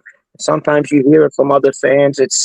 You might not like what you hear, but sometimes you take it into perspective and make something of it. You know, you learn something. You learn something about your team, and it makes you look at your team in a different way. And that's always nice, you know. And it's like, and the other thing, be kind. I know that you heard about that shooting by me. They did catch the fellow, and the only thing was brought up, but then there was no reason for it.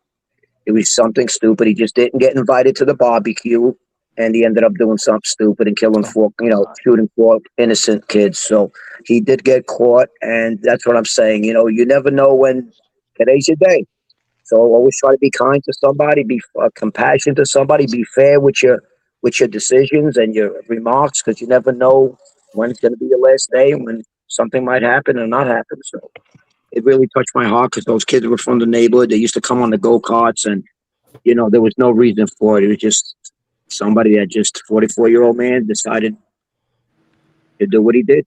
No reason for it, no explanation for it. So, it's sad, but, try to be fair in your decisions. So this way, somebody might need your assistance, might need your help, might need your kindness tomorrow. So I know these kids need it, the parents need it. So I'm glad the whole neighborhood got together and got involved, and everything worked out. So they're having a memorial this week. Everybody going to raise some money. So all I got to say is be kind to the next person, because you never know. So that's all I got. And it was great for everybody to come in, and Lloyd shouted all the channels out. We are all family, and the more together we get, the more we grow. And that includes everybody. Warren's channel, Wanda's channel, B Dunk's channel, Marcus's channel, Chris's channel, Eagles Collective, so the more the merrier. So enjoy your week, and hopefully we can have another show tomorrow or the next day. And yeah, I forgot about B Dunk. Y'all go subscribe. Go check out B Dunk and Marcus Blackman. I forgot about those two guys. They got some good shit over there too. Yeah, everybody does. Yeah. So y'all, great live stream. Like I said, good questions, Lloyd. Great questions on us today. I got plenty more. That's and that's the direction I'm trying to move towards. That keeps the chat involved and the panel with the questions. Yep. Got a lot more to come. My beautiful wife. But yeah, I appreciate everybody from the panel to the chat. We had, like I said, we had a great live stream. I feel we always have a great live stream. And it's just getting better, you guys. We appreciate everybody coming in and supporting the Next Level Sports Lounge. Keep supporting, share it out. Y'all make sure y'all hit the likes as y'all come in or before you leave, because it helps the algorithm. So hit the like for the Next Level Sports Lounge, y'all. Great live stream. With that being said, I don't want to forget anything. Y'all make sure y'all go check out Miss McAfee's Unscripted. Y'all make sure y'all go subscribe to Blue Virus's channel. I almost forgot Blue. You forgot because you didn't mention it. But y'all make sure y'all go subscribe to Blue Virus's channel. We're trying to incorporate his channel with this channel when we go live. Bring more people in. I forgot to mention. Last week, I think on the 7th, was the Next Level Sports Lounge 1 year anniversary on YouTube. Oh yeah. Woo. Yeah. So yeah, it was the 1 year anniversary on YouTube. Happy been here anniversary. for a year now. Appreciate that, Benny. Yeah, we've been here for a year now, y'all. And we're just growing. And we've became brothers on here, and we're just looking to continue to grow. Just like Oscar speaks about all the time, just looking to continue to grow. Like I said, from the chat to the panel, we appreciate everybody, y'all. Until next time, peace.